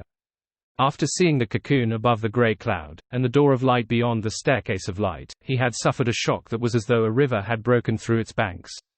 He felt that all his expectations had been shattered. His mature worldview, outlook on life, and values had crumbled as a result, causing his entire being to fall into a turbid state, as though he were a walking zombie. Thankfully, he still had the innate desire to live and had sought out his private psychiatrist, Miss Justice Audrey, in time for treatment. Phew! Klein exhaled and forced himself to turn his thoughts towards the cocoons. And from the scene he saw, his first reaction was, an extremely high-level existence or sealed artifact had used different means to grab a large group of people from Earth at the same moment in time. Here, there were people who used the luck enhancement ritual, others bought strange silver plates, or had their phones hit by some strange virus. Then, these transmigrators had their souls sealed inside the cocoon and were left hanging above the door of light, awaiting a particular opportunity before being sent to the real world. Based on Klein's observation, the door of light didn't have any intelligence. It was operating based on pure instinct. This also meant that as long as the conditions were met, it would catalyze a cocoon and deliver the soul inside to a specific target's body. Based on the current circumstances, Klein guessed that there were probably two conditions that needed to be met. First, there mustn't be any other transmigrators prior, or the transmigrator had already been deemed to have failed or died. Second, the calling out of a certain object, item, or ritual. For instance, Klein Moretti had followed the Antigonus family's notebook to perform that dark divination. As for the rest, it's impossible to know. Unless I can find the corresponding content in Emperor Roselle's diary. Putting together everything that I know, my current theory should be very close to the truth. This will make it easy to explain why, despite being from the same era as the Emperor on Earth with less than a year in between us, our entry into the real world was separated by slightly more than 200 years. It's because we transmigrated at the same time, but we were released in different eras. Before entering the real world, who knows how long we've been asleep for? A brother from next door. Klein leaned back into his chair as his eyes shimmered before turning gloomy again. This was a hypothesis he came up with based on the conditions of the Door of Light, his situation, and the Emperor's diary. Of course, this didn't mean that there weren't other possibilities. At present, Klein was just unable to find evidence to support them. For example, a cocoon might represent the life of a transmigrator, but this was in contradiction with Klein's own recovery or the lack of change in his spirit body. And if his hypothesis wasn't too different from the truth, it meant that he had left Earth, transmigrating over for at least 200 years or even thousands of years. Even if he found the way and method to go back to Earth, he was unable to return to the place he called home. Compared to the gap in distance, the barrier of time left him in greater despair.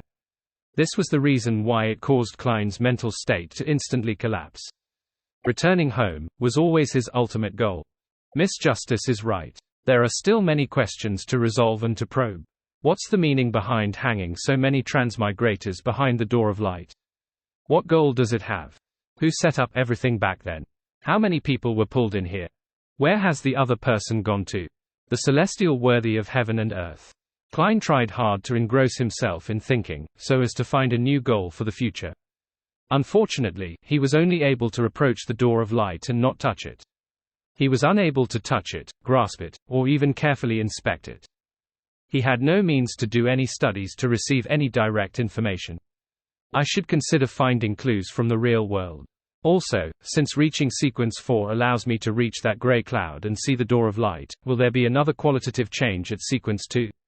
Will I be able to gain control over the door of light when that happens, allowing me to figure out the truth?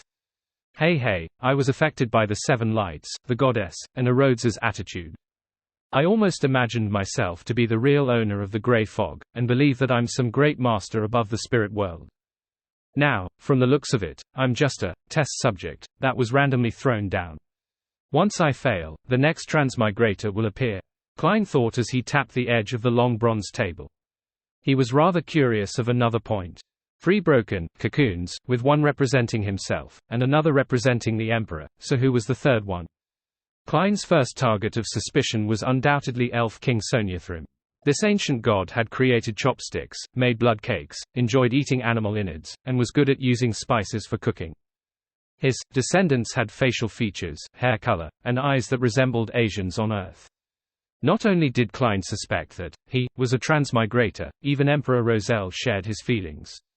Of course, after a deeper level of investigations, Roselle had ruled out that hypothesis from their language, symbols, traditional proverbs, and other facets. Klein believed that using chopsticks as cutlery, the preference for eating innards, and using spices wasn't an exclusive trait. To a species that enjoyed nature, it was possible for these to gradually appear in the daily life. As for why elves who wielded the Sailor pathway were close to nature, Klein didn't know why. It was just something as described by the murals and texts they left behind. I for one felt that the Elf King is unlikely to be a transmigrator, but after seeing the 3 shattered cocoons, I can't be too sure. Perhaps he might be a fellow countryman. I can't rule out the possibility that this ancient god isn't a transmigrator but that one of the high-ranking elves around him is one. This can also allow the tradition to pass down in the name of the Elf King. Klein tapped his fingers as he thought silently.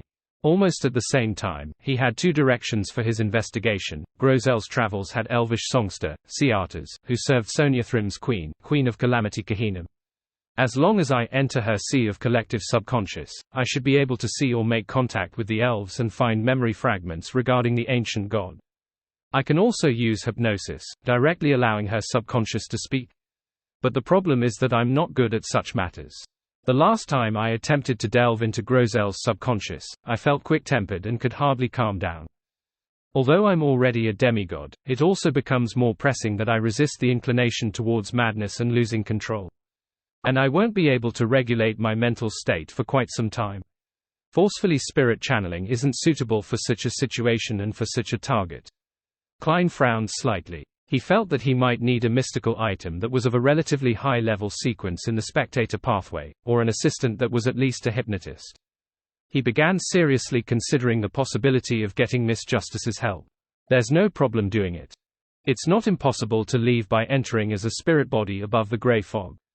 I don't have to worry that Miss Justice will pry into the secret of a transmigrator.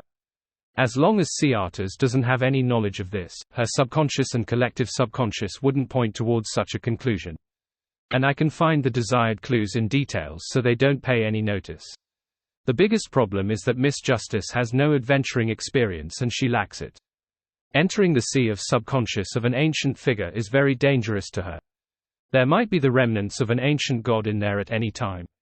Once I don't have the help of a psychiatrist, I will also end up the same. Even if I'm getting Miss Justice's support, I'll have to wait until she reaches sequence 5 so that she can use her level to make up for her lack of experience. When that happens, we can first attempt to hypnotize Siatas and see what we can learn from her mouth. If there's nothing of value, we can consider entering her dream to delve deeper into her consciousness and step into that sea. Yes, the dream charms I create now aren't potent enough. I might not be able to maintain such a long exploration. The goddess won't directly respond to such trivial matters. It's a fixed feedback based on a fixed ritual. The corresponding Beyonder characteristics have been returned to the church. Don't tell me that I need to bring Leonard with me. I wonder if pulling someone at the spirit body level can avoid the notice of the grandpa inside him. I'll do some research over the next few days. Klein reined in his thoughts and considered his second target of suspicion. This person didn't seem too special in the past, nor did Klein believe that he was a transmigrator. But now that his mind calmed down, he began processing his thoughts and analyzing. Klein realized that many points that he viewed as common sense weren't that simple on careful thought. They contained an unspeakable sense of horror. He suspected the ancient sun god, the City of Silver's creator. The 7 churches' separate Bibles have similarities to Earth's Western religions. It is similarly the case for their masses. Based on Little Sun's description, from what Emperor Roselle saw from Adam's chapel, and the content of the murals in the Forsaken Land of the Gods, it's clear that the ancient sun god's main symbol is the cross. He gave his children the names Adam and Amen. The angels beneath him all have wings of light. I've not seen that in the other pathways to date. It's unknown how he rose up. He suddenly appeared late in the Second Epoch, killed several ancient gods, and took their various authorities. I never thought much about these details in the past. It's quite scary now that I think deeply of it. Klein drew a gasp as he began feeling more convinced that it was the ancient sun god instead of Elf King Soniathrim. His experiences were just too legendary, more of a protagonist of an era than Emperor Roselle. Of course, his outcome was rather tragic, becoming a feast for his kings of angels. Emperor Roselle was also tragic but in no way as terrible. Doesn't this imply Amen's and Adam's attitude in a certain sense? They believe that the grey fog is related to the Father, but due to the different pathways, they made different choices. There's a certain chance that Adam can't see the grey fog. He isn't a high sequence beyonder of the Fate, Marauder, Seer, and Apprentice pathways. Klein nodded slightly. Based on these clues, he also had a direction of investigation that didn't require him to make contact with major figures at the angel level. In Groselle's travels lived ascetic snowman who survived the Third Epoch and had served the ancient sun god. The problem circles back to itself. There's nothing to doubt about the rest for the time being. Klein slowly exhaled, reached out his right hand, and picked up the newly obtained card of blasphemy, Red Priest card. Infusing his spirituality into it, the card produced a blood-red light, forming a palm-sized illusory book. The pages of the book flipped, presenting portraits of a lifelike Roselle Gustave. He was either wearing a hunter's attire, raising his middle finger, walking through a burning building, or standing behind a trap. He had all sorts of attires and was doing all kinds of things. Sequence 9, Hunter. Sequence 8, Provoker. Sequence 7, Pyromaniac. Sequence 6, Conspirer. Sequence 5, Reaper. Sequence 4, Iron-Blooded Knight. Sequence 3, War Bishop. Sequence 2, Weather Warlock. Sequence 1, Conqueror. Sequence 0, Red Priest. Klein's gaze swept past the different portraits on the tarot card and imprinted the content into his mind. He wasn't surprised at this pathway's sequence O's ritual to become a god. This was because Hermes had once told Roselle that the red in Red Priest meant the red of war. Therefore, when he saw stirring up a war that sweeps an entire continent and gain victory, he wasn't stirred at all. After flipping the Red Priest card, he began thinking about problems and felt his mental state improve. He rubbed his temples, finally feeling exhausted. I should set a short-term goal and investigate the person behind the Great Smog of Backland. This is something that I've yet to complete. Yes, I should continue the arms deal according to my original plans, and return to Backland after receiving the money. Now, there are 2 clues. First, the captain of the Royal Guards, Viscount Stratford, and the other is MI9's deputy director, Brigadier General Conas Kilgore. Klein tried to pull himself up and decided to occupy himself with something. Before leaving the grey fog, he threw the mental medicine recipe that Miss Justice had given him to the Crimson Star representing the moon Emlyn. He requested this vampire, who was good at making it, to make a week's worth at £1 a bottle. Backland, within the Adora family's villa. Emlyn White, who was waiting in the activity room, curled his lips and thought to himself, a transaction that's just £7. I really don't want to do it. The world can concoct it himself if he's a little careful. He hadn't objected to the world's request, because after spending £5,000 to buy the Sequence 5 vampire beyond a characteristic, he only had £730 left. At this moment, Cosme walked over, looking like a middle-aged gentleman. After exchanging a bow, the Sanguine Baron asked, Emlyn, why are you suddenly here? Emlyn immediately felt a little guilty before recalling his previous experiences of conversing with the Hanged Man and the world. He tipped his chin slightly and answered in a seemingly casual manner, I've received a Sequence 5 Scarlet Scholar beyond a characteristic. I wonder when we can begin the ritual to make me a Viscount. Cosme was taken aback as he asked in surprise, "You obtained a Scarlet Scholar beyond a characteristic?" Emlyn glanced at him and nodded with a faint smile. "That's right." He didn't explain how he had obtained the beyond a characteristic, as though Cosme wasn't worthy of knowing. Cosme turned agape as he fell silent. After a few seconds, he said, "Wait till the next full moon." He paused and said, "I happen to have something for you. My grandfather wishes to inform you that an important figure will be coming to Backland. He wishes to meet you." Emlyn's pupils dilated instantly. The ancient ones of the Sanguine that lived since the Second Epoch to this day, together with the Grade O sealed artifacts, all of those important existences at the angel level didn't exceed 5 in number. Emlyn fell silent for 2 seconds as he lowered his chin and asked, "Who is it?" To him, angels were naturally worthy of respect, but those who could truly make him bow his head were the important figures addressed as he by every Sanguine. They had witnessed and experienced the Sanguine's long history, the source of his pride. "I'm not sure. But in short, I'll notify you when the time comes." Cosme Adora shook his head. Ellipsis. "The person is coming because of the ancestor's revelation. There are subsequent instructions. Why doesn't the ancestor directly give me a revelation? This will be better concealed. I'm her chosen one. This is to avoid agitating Mr. Fool." Questions flashed past Emlyn's mind as he answered them himself. He didn't speak further as he wore his top hat and left Adora's villa. When he arrived at the door, he looked at the thin clouds that could hardly block out the sun. Emlyn curled his lips in disdain, raised his hand to press down on his hat, and ran for a rental carriage at the end of the street as he inwardly mumbled, "Such weather really isn't suitable for heading out. The medicine that the world wants isn't rare. It can be concocted in 15 minutes. The ingredients I ordered previously should be in by today. I can carry out the transaction with Miss Magician that I've delayed for days." Backland, Sherwood Borough. Foles placed glass bottles on an altar and looked at the light blue and golden liquids, feeling the exhilaration from shopping. More enticing than a cocktail. "I wonder what it tastes like. Putting some ice in might make it taste better. Seriously, what am I thinking? These are all medicine." Foles sputtered at herself and hurriedly cleaned up the room. Upon receiving the medicine required for medical treatment, she finished her preparations for heading to the abandoned castle in Delaire Forest. She was just waiting for Zio to return. After tidying up certain matters, Foles slumped onto the sofa and casually picked up a few newspaper copies and began planning her itinerary for the day. Set off at dusk. Dinner will probably be when we arrive at the town bordering the forest. Amidst her silent mumbling, Foles flipped to the copy of News at Sea. Suddenly, her gaze froze as a familiar name was reflected in her eyes, Gairman Sparrow. This adventurer had appeared at sea again, boarding the Black Tulip with a middle-aged name known as Death Consul. He killed Admiral Hell Ludwell, changing the lineup of the 7 pirate admirals again. Foles subconsciously patted her chest, unsure what she was happy about. At that instant, she had a baffling feeling that Gairman Sparrow's experiences were sufficiently legendary, something that could definitely be written into a novel.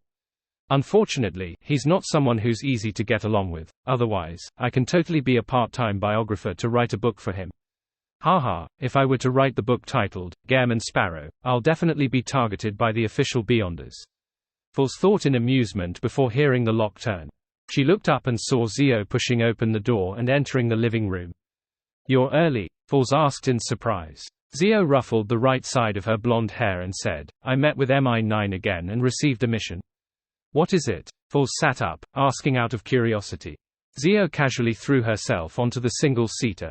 "Investigate the background of the crazy adventurer, Gairman Sparrow. Based on the information provided by MI9, he's a terrifying Beyonder, and the name he uses is fake. Even his identification documents are fake. He probably came from Backland. They suspect that Gairman Sparrow has another identity and partners here." Upon hearing the word, partners, Foles couldn't help but twitch the corners of her mouth. She had the urge to tell Zio that MI9's guess was right. Gairman Sparrow's partner was sitting directly opposite her. She coughed slightly and acted calm while she asked, "Why are you investigating Gairman Sparrow's background? What did he do this time?" Zio glanced at the stack of newspapers beside Foles. "Haven't you read today's News at Sea? Gairman Sparrow killed Admiral Hell Ludwell and is now known as the strongest adventurer of the 5 seas. By the way, MI9 also told me that Gairman Sparrow might very well believe in the secret existence known as the Fool. This is news that came from many different sources, including the Aurora Order and the Rose School of Thought. I can testify to that. They are right. Foles forced a smile and said, sounds rather dangerous. Yeah. Zio nodded. I only plan on gathering the intel and not delving too deep into it.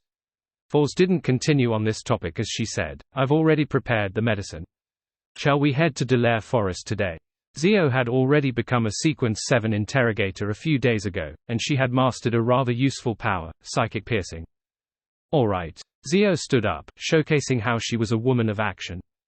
Let's set off now. Let's wait a little longer. I was thinking dusk. Foles replied, feeling a little resistant. She often wished to procrastinate until the last moment. Before long, she was pulled out of their rented apartment by Zio while bringing all kinds of items along. They got a rental carriage and headed for the metro. Amidst the sonorous whistle of the steam engine, the massive steam locomotive hauled its meandering body and entered the platform. Under the illumination of the wall lamps on both sides, it stopped. Foles and Zio stood outside a carriage and waited patiently for the passengers to alight. Suddenly, they saw two red gloves. The owner of the red gloves was a man in his 30s. He wore a white shirt with a black trench coat. His collar was raised up high, covering his chin and mouth. He had a pair of dark green eyes with golden-brown sideburns. He held a silver chest that was big enough to put a tiny violin in it. Foles and Zio exchanged looks as they lowered their gaze, staring at their toes. As a high-ranking deacon of the Church of Evernights Nighthawks, one of the 22 members of power in the church, and one of the 3 bigwigs of the Red Gloves, Crestet Sesamir wasn't someone who cared about parading himself around. He enjoyed traveling alone, taking the transportation that commoners took, making him appear like an ordinary clergyman. After transferring to another line, he eventually arrived in Northborough. He then took a rental carriage and headed straight for St. Samuel Cathedral, where he met Backland Diocese's Archbishop, St. Anthony Stevenson. After greeting each other and praising the goddess, Sesamir found a seat and said, I'll be troubling you to provide me with some help for the next couple weeks. The clean-shaved Archbishop, Anthony, in his black robe with red accents sat down as well. He deliberated before asking, is it something to do with Ince Sangwil? Yes. Sesamir nodded slightly. The Holy See wishes that I inform you that another servant of the goddess, the matron of the Evernight cloister, Ma Mariana, will be in Backland not long from now. This ascetic was ranked first among all the 13 archbishops. Without waiting for St. Anthony's inquiry, he explained in detail. Ma Milia learned plenty of important information from Ince Sangwil's remnant spirit, including his mental problems that 008 used to escape, as well as the details of his cooperation with the royal family and the demoness sect. After machinating the Great Smog of Backland, Ince Sangwil was betrayed by 008 and had ended up being possessed by the Red Angel evil spirit. He headed for the southern continent alone in an attempt to set up a trap to hunt Ma Milia. An important point to take note of is that in Ince Sangwil's memories, there is a very important underground ruin. It's in the northwestern outskirts of Backland, an area just before the Tussock River flows in. My mission is to find that ruin. St. Anthony finished listening in silence before asking in thought, Ince Sangwil doesn't know of the exact location. He has never been there before. Sesamir shook his head. He had entered, but he was led in there and didn't grasp the required key information. St. Anthony tersely acknowledged before asking, have you figured out which batch of people from the royal family that Ince Sangwil was working with? No. Crestet Sesamir paused and continued, based on normal logic, regardless of whether the partners don disguises, if they meet, there should be the corresponding memory fragments, but inside Ince Sangwil's spirit body, there were no traces of that. It was as though it never existed. Perhaps it's an influence of a deed. The source of the deed's power that even a Sequence 4 demigod can't resist is something worth paying attention to. St. Anthony nodded very slightly. He thought and said, the telegram didn't include much. I do not know the exact sequence of events. Who exactly killed Ince Sangwil? Crestet Sesamir exhaled slowly and said, a name you might never believe, Klein Moretti. The Nighthawk who died in the line of duty during the Tingen incident. Anthony's wrinkles deepened. Yes, that's what Ilya sent back. No one knows how Klein Moretti, who was only a Sequence 8, had resurrected, or how he could kill Ince Sangwil, a demigod wielding 008. Upon saying this, Sesamir's expression turned somewhat odd. The Holy See requests us to strictly keep this intel confidential. We are not to divulge this to anyone who isn't an archbishop or high-ranking deacon. Furthermore, we are not to pursue Klein Moretti, pretending as though he's still in his grave. Saint Anthony fell silent for a few seconds as though he recalled something trivial. He nodded and said, "Perhaps, he's a blessed of the goddess." Sesamir suddenly looked up at Saint Anthony as though he was a lunatic. His lips quivered, but he ultimately didn't say a word. Anthony didn't continue the topic as he looked at the door and said sternly, "Your mission might need plenty of investigations. This requires enough manpower. SOS's team has completed their mission in the southern continent. I'll get them to return quickly and follow your instructions." "All right." Prestet Sesamir didn't put up any objections. Rest for the remainder of the day before returning to Backland. Leonard looked up at team captain, Soest. Soest looked pitifully at Leonard, who had been silent for quite some time, and nodded. "That's right." After watching this spirit warlock leave his room, Leonard sighed and leaned against the wall. At this moment, dark red light surged out from before his eyes, enveloping him completely without any prior warning. By the time Leonard reacted, he saw numerous towering stone pillars, as well as a towering palace that looked like a giant's residence above the endless grayish-white fog that was being propped up by these stone pillars. His green eyes wore a blank look. After a second, Leonard found himself sitting on a high-back chair beside a long mottled bronze table at some point in time. Beside him and opposite him were high-back chairs that exuded solemnity. And at the end of the long mottled table, where the seat of honor was, a figure was shrouded in thick gray fog. The figure was leaning into his seat leisurely, as though he was overlooking everything. When this figure appeared in Leonard's eyes, he felt as though he was on a liner, seeing a bottomless abyss whose boundaries were nowhere to be seen. It also felt like he had left the city and was on the outskirts, looking up to see lofty mountains that tore through the clouds. Instantly, many thoughts flashed through Leonard's mind. He had a rough guess as to what he was experiencing. As a beyonder of the church, a believer who knew that deities truly exist, he wasn't able to resist his feelings. He subconsciously wished to leave his seat and prostrate before the existence before him. The might of a deity was boundless. Just as Leonard stood up, he was pressed down by an invisible force. A slow and calm voice resonated in his ears. "There's no need for such trouble. You can call me Mr. Fool." The Fool, indeed. Leonard's fear of the unknown had settled immediately. Although he was still worried about what would happen next, he wasn't that perturbed any longer. He didn't sit uneasily with a dry mouth and parched lips. He got up halfway, pressed his hand to his chest, and bowed. "Honorable Mr. Fool, why did you summon me here?" As an experienced Nighthawk and a Red Glove who had participated in major cases, Leonard knew how dangerous it was to establish a connection with a secret existence. He knew that he had slid down the edge of the abyss and had no chance of redemption. At that moment when he decided to chant the Fool's honorific name, he was able to foresee his tragic end. But for revenge, he had made the choice regardless. However, everyone had the instinct to survive. Recalling how Klein Moretti, who believed in the Fool, was still alive and had even become a demigod, Leonard couldn't help but hold out some hope and expectations. At this moment, he heard the fog-enshrouded Fool chuckle. "Since you prayed to me for help, then based on the principle of equivalent exchange, you definitely need to pay the price." Leonard's body trembled as he bowed his head lower. "What is it you wish?" After a brief pause, the Fool's voice sounded again. "There's no rush. Perhaps there will be something that requires you to provide help to certain people. Have a seat." Leonard slowly calmed himself down and sat. He looked around and asked, Klein Moretti, has been here like me?" The Fool said with a calm tone, in a different manner. Different manner. Indeed, Klein didn't enter because he chanted the honorific name. He had been introduced by that death consul named Azek Eggers before becoming one of Mr. Fool's faithful. Leonard couldn't help but survey the area, and he discovered that there were a total of 22 high-back chairs around the long mottled table. It corresponds to the 22 Beyonder pathways. There are also 22 tarot cards. The Fool. Just as Leonard came up with a theory, he heard Mr. Fool chuckle. "Other than you, there are other living beings that have been pulled in here for various reasons. They earnestly wished for me to convene a gathering to carry out the exchange of information and the transaction of materials and formulas. They also help each other. This allows them to rapidly advance, eventually becoming high-sequence Beyonders. This is a little different from the secret organization represented by tarot cards I had imagined. It's rather loosely organized. What motives does Mr. Fool have to agree to such a request?" After coming to the ancient palace above the grey fog, Leonard felt high-strung, causing his thought processes to be a lot more agile than usual. He came up with all kinds of questions. After successfully achieving revenge, he had been feeling low-spirited and empty for a moment, as though he had lost his goal in life. However, he quickly pulled himself together. This was because Daly's death told him that he wasn't strong enough. To reduce the number of casualties of his companions in future missions and so as to not lack the ability to save them, he needed to reach Sequence 4 at the very least. He needed to become a demigod.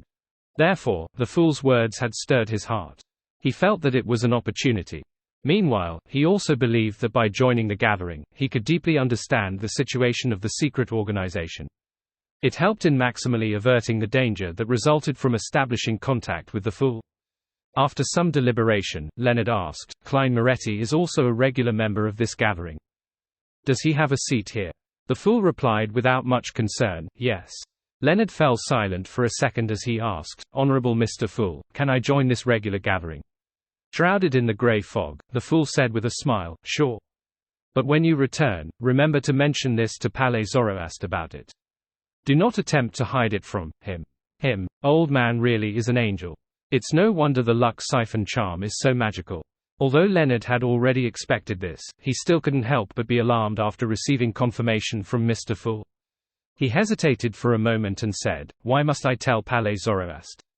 Although he had a good relationship with Palais Zoroaster and had established a certain level of trust, he still felt wary.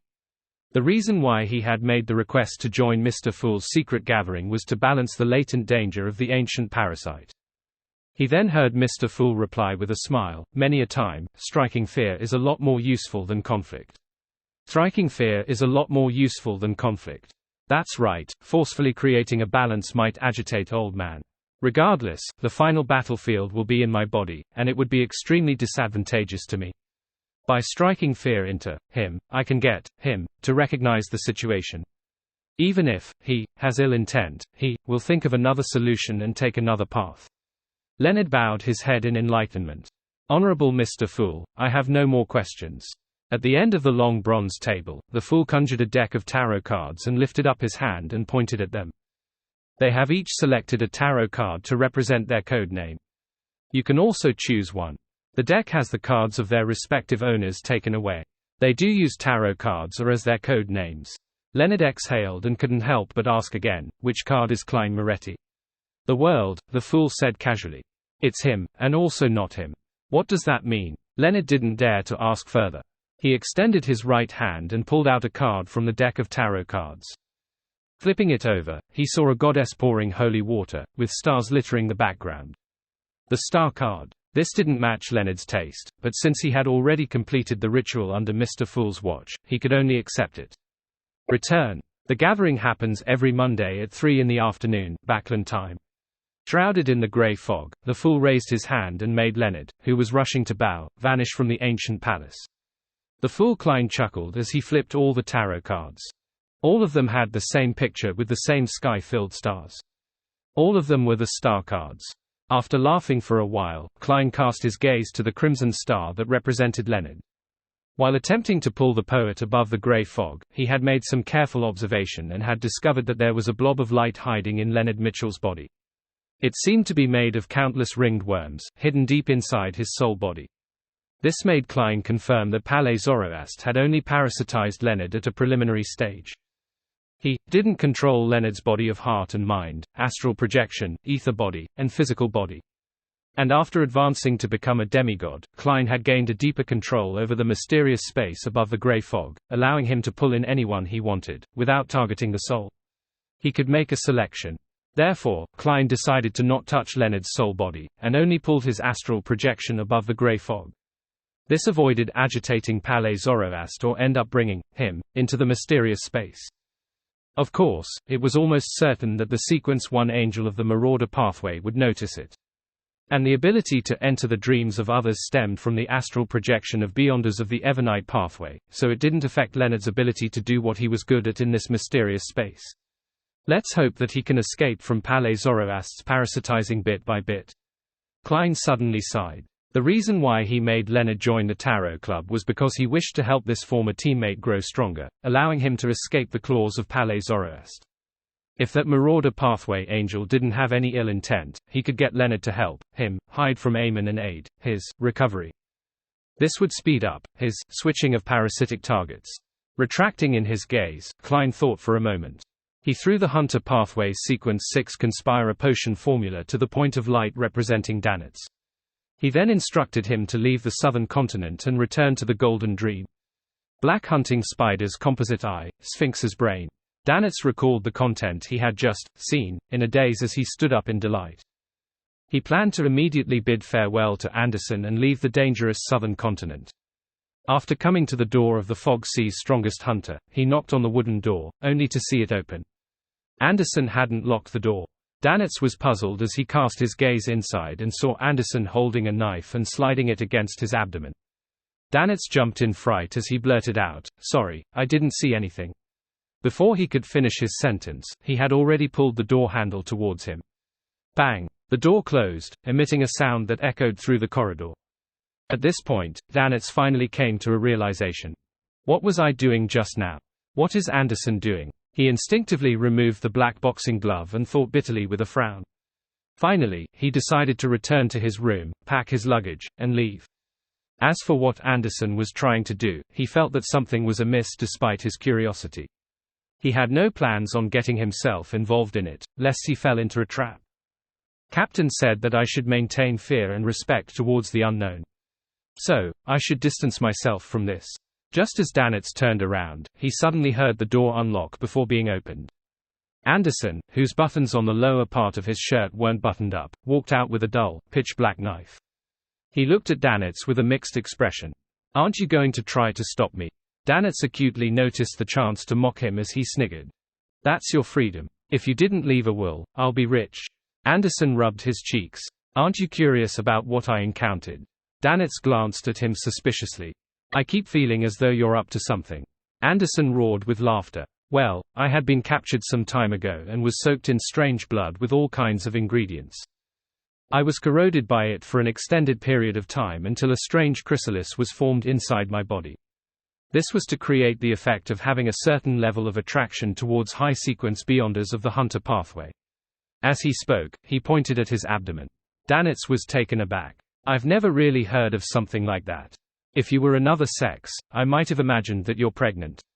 He paused for a moment before asking, "That strange fellow in Revival Square was attracted by the baby, no, chrysalis, in your stomach?"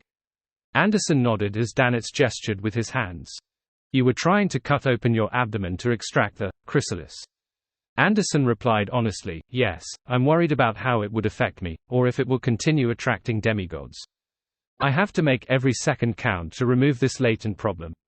Danitz thought before asking in puzzlement, "Then why aren't you making the attempt? You forgot to set up a will, and you want me to be your witness." Anderson's facial muscles twitched as he chuckled. "Not bad. Your provoker potion should almost be digested." He then sighed. "After some careful analysis, I believe there's no direct way to extract it. Otherwise, they wouldn't have soaked me in blood and allow the ingredients to seep into me. They could have just opened up my stomach and placed the chrysalis inside before sewing me up." Without waiting for Danitz's reply, he said in thought, "Don't you have the method to contact Gehrman Sparrow? He's been through so much and knows so much, so I would like to consult him on how to resolve this problem." In recent months, Danitz was extremely afraid of people raising the matter about him knowing Gehrman Sparrow, so he subconsciously retorted, "No. I haven't seen him since I left the Golden Dream." Anderson curled the corner of his lips and said, "When you were writing to Gehrman Sparrow, I was beside him and have met his messenger." Danitz's expression immediately froze. He forced a smile after a few seconds. "Then why don't you directly summon his messenger?" Anderson raised his hand again and touched his throat, chuckling. "I don't know the ritual for summoning his messenger." Danitz still suspected that Anderson was up to something, and was unwilling to confirm that he had been repeatedly communicating with Gehrman Sparrow. He then suggested, "Actually, you can always seek the help of our captain on such matters. She's very knowledgeable and good at research. She knows many secret techniques and can also seek the Church of the God of Knowledge and Wisdom for help. She should be able to give you the solution for resolving the matter of the chrysalis in your stomach. Haha, if you're embarrassed, I can talk to her for you." Just as he said that, he saw Anderson's face beam. He quickly replied with a rushed tone, "All right, let's do that. I've already packed my luggage. When shall we set off?" Danitz fell into a daze for a few seconds, feeling that he had been tricked by Anderson. He returned to the room, drank his remaining beer, and threw all the miscellaneous items into his luggage bag, leaving behind a dried leaf with golden patterns. This was the token Danitz previously used to establish contact with the Northern States' dominant leader, General Maysanchez. Following Gairman Sparrow's instructions, he left the leaf inside and allowed the person in charge to follow up. In the room that Danitz checked out of, a candle was suddenly lit as a 2-meter-tall scarlet flame burgeoned. Amidst the flames, a figure walked out. He was wearing a silk top hat, black formal suit, and had white sideburns. He looked outstanding with his deep, blue eyes and mature demeanor. He was none other than Klein as Duane Dantes. After picking up the leaf with golden patterns, Klein left the hotel, circling around the sealed-off Revival Square, and came to Kukawa's core region, White Feather Square. Maysanchez's residence was there, located beside a death cathedral that descended downwards.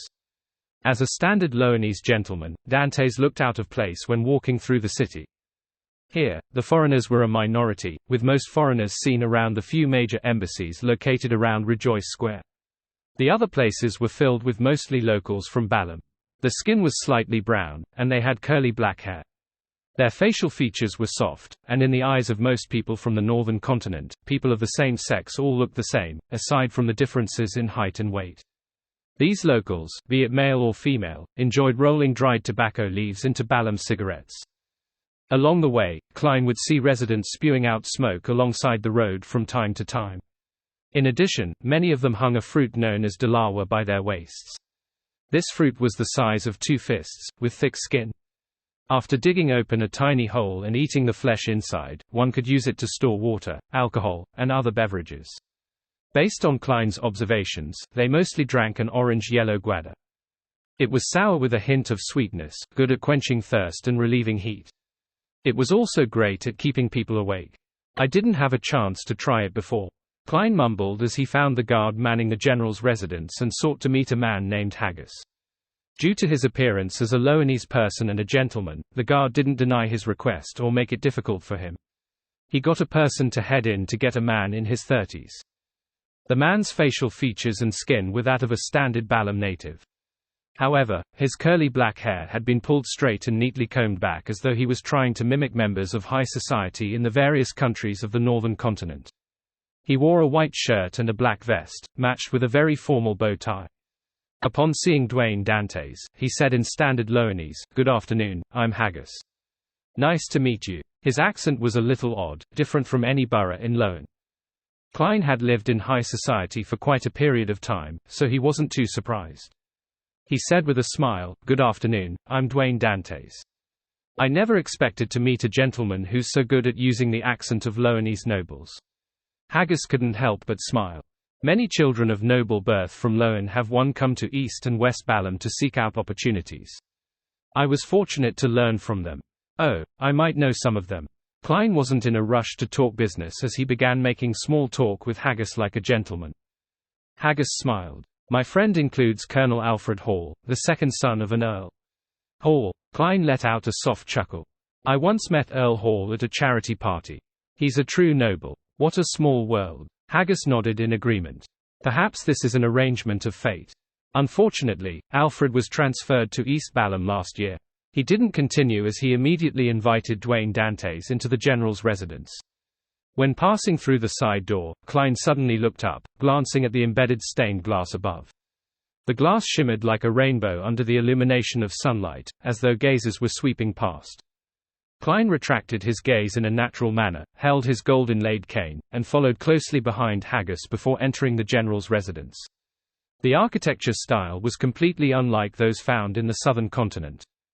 It didn't make any use of light manipulation to make the rooms appear dark and gloomy, nor did they boldly use some human bones as accessories to produce a strong visual impact.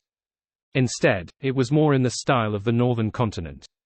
Furthermore, there was an undeniable hint of Inti's influence. Every column was covered in segmented gold foil. The use of colors in the murals were warm, and there were sculptures embedded with gold. A beautiful spiral staircase descended from above, connecting all 4 stories before ending in the middle of the huge hall where it faced the entrance. It was extremely grand. I have to say that countries led by the Church of the Eternal Blazing Sun are really at the forefront when it comes to gold artwork. It doesn't have the feeling of the gaudy nouveau riche. Klein swept his gaze to the palm-sized golden angels that extended out from the staircase's railings and midsections of the columns, holding back his urge to caress them. Looking at the guards standing by the two sides, he casually found a topic and said to Haggis, "Colonel Alfred Hall seems to have made some significant contributions in West Balham." Haggis nodded and used a Loanese noble accent to say, "He's a determined and brave man. He once led a special forces team of more than 30 men to raid an Intis battalion with more than 1,000 people, completely crippling them. I heard that he had also made significant contributions in East Balham, therefore, becoming a colonel before the age of 30. Sounds impressive. Perhaps Miss Justice's brother has already become a Beyonder with quite a significantly high sequence. In every aristocratic family, every generation should have some members taking the Beyonder path. Hey, if this Mr. Alfred finally reaches his goal of becoming a Beyonder with a relatively high sequence and gaining the rank of Brigadier General or Major General through hardship, I wonder how sad would he be when he returns to Backland to realize that he's no match for his sister's dog." Having drank his medicine before heading out today, Klein used the act of lampooning to adjust his mental state. He didn't ask further about Alfred as he asked with a curious tone, "I realize that there are some differences in the traditions of East and West Balham. Here, in many houses, there are people with human bone decorations, but it's not present in East Balham. I've been here several times, but I've never been able to bring myself to get the answer to this question." Haggis stopped and pointed to the exaggerated spiral staircase. "Mr. Dantes, the general will be here in a few minutes." After informing him of this, he chuckled. "It's actually not common to see human bone traditions. Only fiefs that came under the royal family of the Balham Empire still have this tradition. To us, the death of family members doesn't mean that our relationship has come to an end. After the burial, we will take a piece of their bones and place it at home as a decoration, as a way to indicate that the deceased continue being with the living. As for which bone to choose, it will be decided by the interring priest through a ritual. The best and most symbolic part is the skull. Some families will even make the skull into a vessel for drinking alcohol, using it only when entertaining the most honored guests. Mr. Dantes, if you close a deal this time, I wish to invite you home. I wish to offer Finnis wine in my grandfather's skull to show my respects to you." 211 Klein's expression nearly fell apart. He felt that he was incapable of accepting the local customs in this aspect. He laughed and was just about to be perfunctory when he saw a figure slowly walking down the golden railings of the staircase. The person didn't wear a hat. He was wearing a cut black military attire with shimmering gold buttons. The sash he wore was red like blood. He had light brown skin and a rather soft facial outline. His facial features looked scrunched up in the middle of his head, making his face appear abnormally big. Klein, who had obtained the relevant information from various channels, instantly recognized the man to be the dominant ruler of West Balham's northern state. He was May Sanchez, who declared himself as general. On the surface, he wavered between the factions of Loan, Intis, Finapota, Fazak, and the resistance, maintaining a balance, but secretly, he had received the support of the numinous Episcopate's royal family faction. Meanwhile, Klein suspected that this native general had established a solid working relationship with the Church of the God of Knowledge and Wisdom. As for May Sanchez's strength, be it Vice Admiral Iceberg Edwina or Admiral of Stars Catlia, he was noted to be a sequence 5. But the two ladies didn't mention which pathway he was from, as the powers this local general exhibited were mostly related to spirits, but he carried a mystical item from the death pathway. "Good afternoon, Your Excellency." Klein took off his hat, pressed his hand to his chest, and bowed. At this moment, he sensed gazes locking onto him from some unknown location. They were like lights that flashed across the golden angel figures, the sunlight reflected from the stained glass or the lustrous glow from the smooth marble. "Hello there, Mr. Dantes," May Sanchez replied in Deutanese. Having grasped Deutanese through his marionette, Klein naturally was able to understand him. However, in the southern continent, the longer he stayed in East and West Balham, the more he felt the similarities between Deutanese and ancient Fazak. Although these two languages obviously followed different systems, making it much more difficult if he were to truly study Deutanese, certain details were shockingly similar, as it was as though they shared a common heritage. Klein could only be certain that the heritage wasn't Jotun. Pretending as though he hadn't noticed anything, he very naturally chatted with May Sanchez until the other party raised the topic of the arms deal. "How many goods do you have in total?" Klein laughed and replied, "It wouldn't be a problem equipping 3,000 to 4,000 people. In addition, there will be a few cannons." May Sanchez fell silent and said, "Name your price." Klein pretended to deliberate and said, "If you wish for me to send the goods to the northern state, the price would be £50,000. If you send your troops to retrieve the goods with me and be responsible for the subsequent transportation and safety, it will only cost £40,000. May Sanchez thought and said, "The latter. Take the down payment and go with my men. Once they see the goods and move it onto our carriages, my men will pay the rest." He paused for a moment and then added, "However, I do not have much low in gold pounds. So you don't have enough foreign reserves?" Klein surveyed the area and said with an unconcerned smile, "You can directly pay me in gold coins, or even gold bars or gold bricks." May Sanchez was rather decisive. He didn't waste any time to nod and say, "Deal. I'll get Haggis to bring my men and money to you tomorrow." "Not bad. I like doing business with people who don't haggle." Klein first heaved a sigh of relief before suspecting if his price was too low. After Klein left the general's residence, May Sanchez suddenly looked up and said to the person above, "Your Excellency Luca, is this the person you're waiting for?" One story above the beautiful staircase, a figure slowly appeared. He was an elder in a white robe with inlaid brass lines. His hair was completely white and neatly combed. His pair of grey-green eyes were so deep that they appeared bottomless. He replied with an unhurried tone, "There's no way to be certain. Although my prophecy tells me that I'll meet the person who can resolve my future predicament in the next 2 days here, that person was too ordinary. Besides being a beyonder, there's nothing worth taking note of. Of course, I can't tell the more profound truth. He might have an existence that's at least not weaker than me behind him." Having said that, he slowly walked down and, after a few seconds, said, "I'll attempt to use a dream to see if I can discover more. Do I need to prepare a special room for you?" May Sanchez asked reverently. Luca shook his head. "I'll use the activity room here." The best time will be 4 hours later. Don't disturb me before that happens." He then entered the room, sat down, and leaned against the sofa. He relaxed himself, closed his eyes, and fell silent. Only when it slowly turned dark did the old gentleman fall asleep. In the dream, he found himself standing in the hall of the general's residence, standing at the first floor of the beautiful staircase. By the side was May Sanchez and numerous guards. The middle-aged man named Duane Dantes was standing opposite him when he suddenly curled his lips into a smile, revealing an exaggerated smile. Flames soared up as poker cards fell from above. Luca's green eyes instantly darkened as Duane Dantes's body instantly fell into a strange darkness that appeared. The old white-robed gentleman immediately spread his arms open, revealing a dark vortex at his chest. The vortex expanded and devoured Duane Dantes. Before Luca could confirm the situation, he felt something. He turned to the side and saw May Sanchez's face squirming and turning tall before instantly becoming another Duane Dantes. Almost at the same time, Haggis and all the guards present turned into Duane Dantes. All of them were casting their gaze at Luca. Luca was jolted awake, and under the watch of May Sanchez, who had entered at some point in time, he faltered for 2 seconds and said heavily, "I have to personally meet that gentleman from before and see the demigod behind him." Before he finished his sentence, he subconsciously turned his head to look out the window. At this moment, the street lamps lit up. It was dark outside, and the crimson moon's moonlight was strangely tainted with a bloody color. Another blood moon. Thankfully there's Mr. Fool. I must say that there are way too many blood moons this year.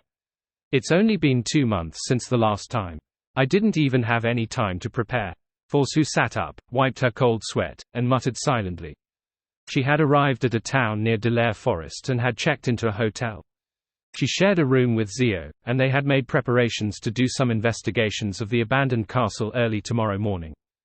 To Force's surprise, there was a blood moon just as she was preparing to get some rest. At this moment, she seemed to recall something as her body stiffly turned to the side. Zio, who had exhorted her to sleep early, had already woken up at some point in time. She was looking at her with her eyes open.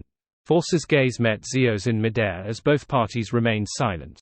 After a while, Force chuckled dryly. "Haha, you haven't fallen asleep." Zio frowned and said, "What happened to you?" "Nothing. Didn't I tell you before? Whenever the full moon happens, I won't be in a good state." "It's even worse during the blood moon," Force replied as though everything was normal. Zio sized her up and pulled her blanket. "I remember that you brought sleeping pills. There's no need for that. I'm fine now." Seeing that Zio wasn't pressing further, Force secretly heaved a sigh of relief. "Go back to sleep. We still have to head into the forest early tomorrow morning." Zio didn't say another word as she turned around, gripped the blanket, and closed her eyes. Before long, her breathing turned heavier and became more drawn out and uniform. Force stared blankly at the ceiling as her thoughts ran wild. At some point in time, she fell asleep as well. The next day at noon, in the core region of Delaire Forest, in front of a collapsed, ancient castle covered in green vines. Force wiped the perspiration on her forehead and exhaled. "We're finally here." Zio shot her a glance and said, "The boss at the hotel told me that we only need 2 hours to get here." They had set off before 6 in the morning, but they had spent nearly 7 hours to arrive. The corners of Force's lips twitched as she said, "Ideal conditions and reality are different. There weren't any trails for us to take towards the end. We needed to explore and forge a new path ourselves." Zio took out her triangular blade, nodded, and said, "You should have foreseen this from the beginning, but you refused to have a guide as suggested by the hotel's boss. As an astrologer, I don't believe such trivialities will cause any trouble. Look, aren't we there now? Besides, the time is perfect. The wraiths and ghosts are definitely in their weakest state." Having forced a smile, Force held Leymano's travels in one hand as she pointed with the other. "I didn't notice it before, but the more I think about it, the more puzzled I become." "About what?" Zio also cast her gaze to the ancient abandoned castle that was covered by vines. Force casually found an excuse. "Tell me, who would build a castle in the middle of a forest? Furthermore, they didn't open up a trail to it." Before she finished her sentence, she really found the matter a little odd.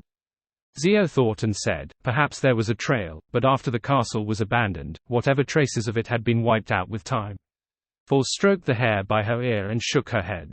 "Then why would they abandon it? If they had considered safety back when building it, it would be more dangerous building it far from the town in an uninhabited castle.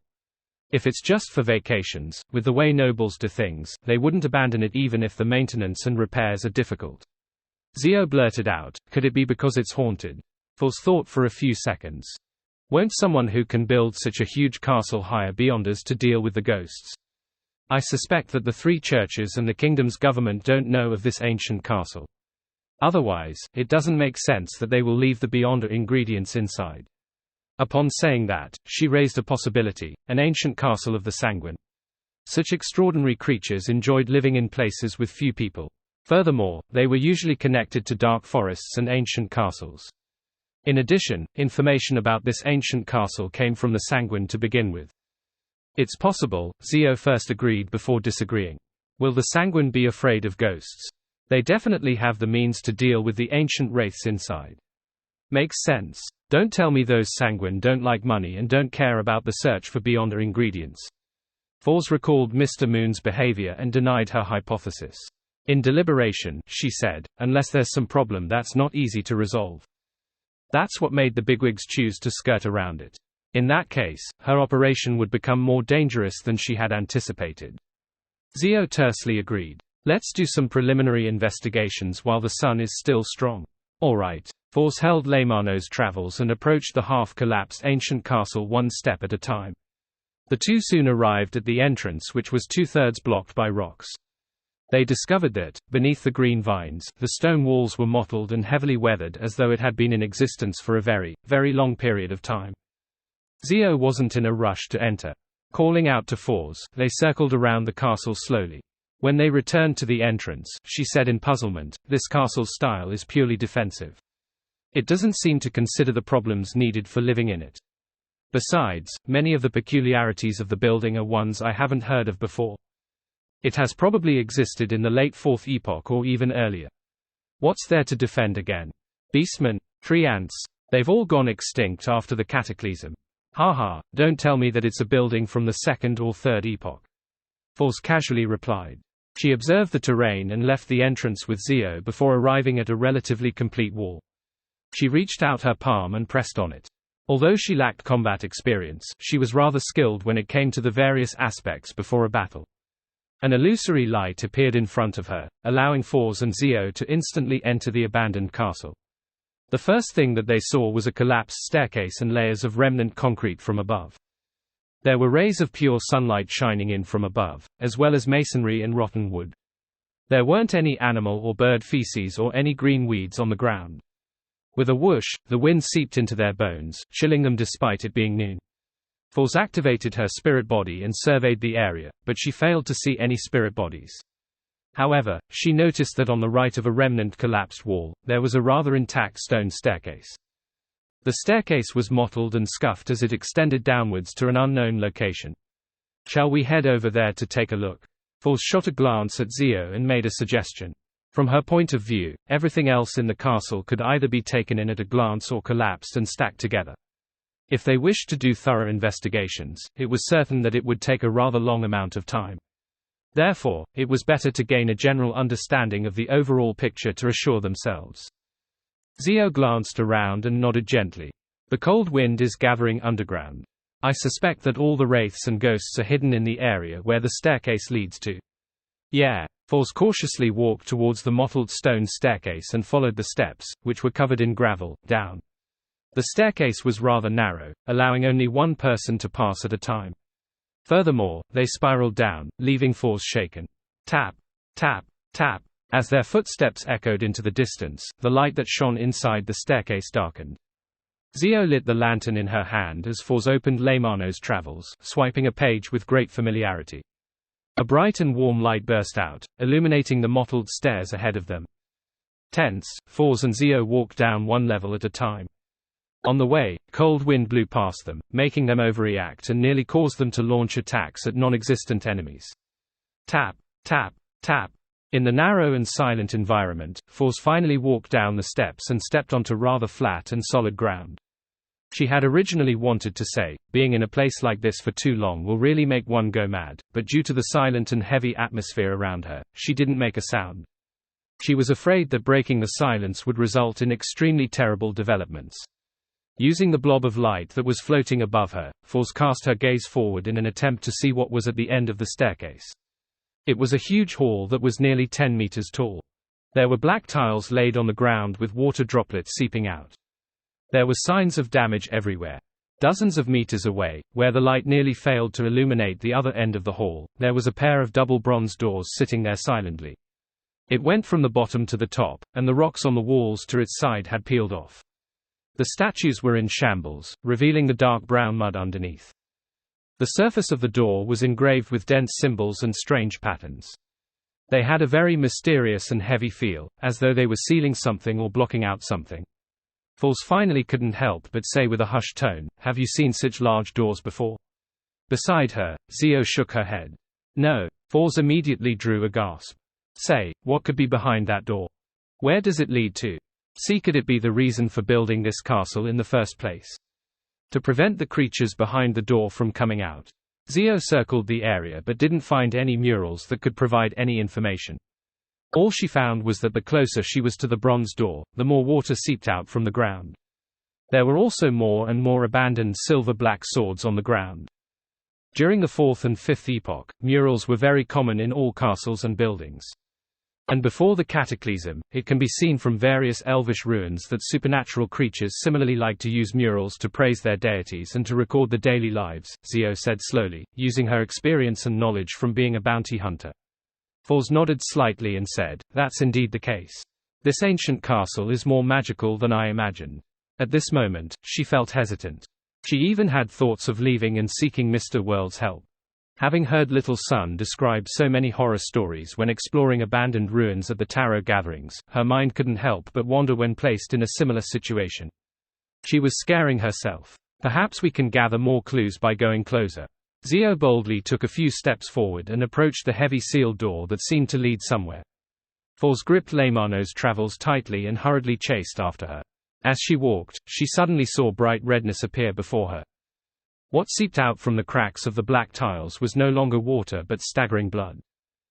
Force immediately flipped open the notebook with a bronze-green cover and cast her sight on Zio through the corner of her eye.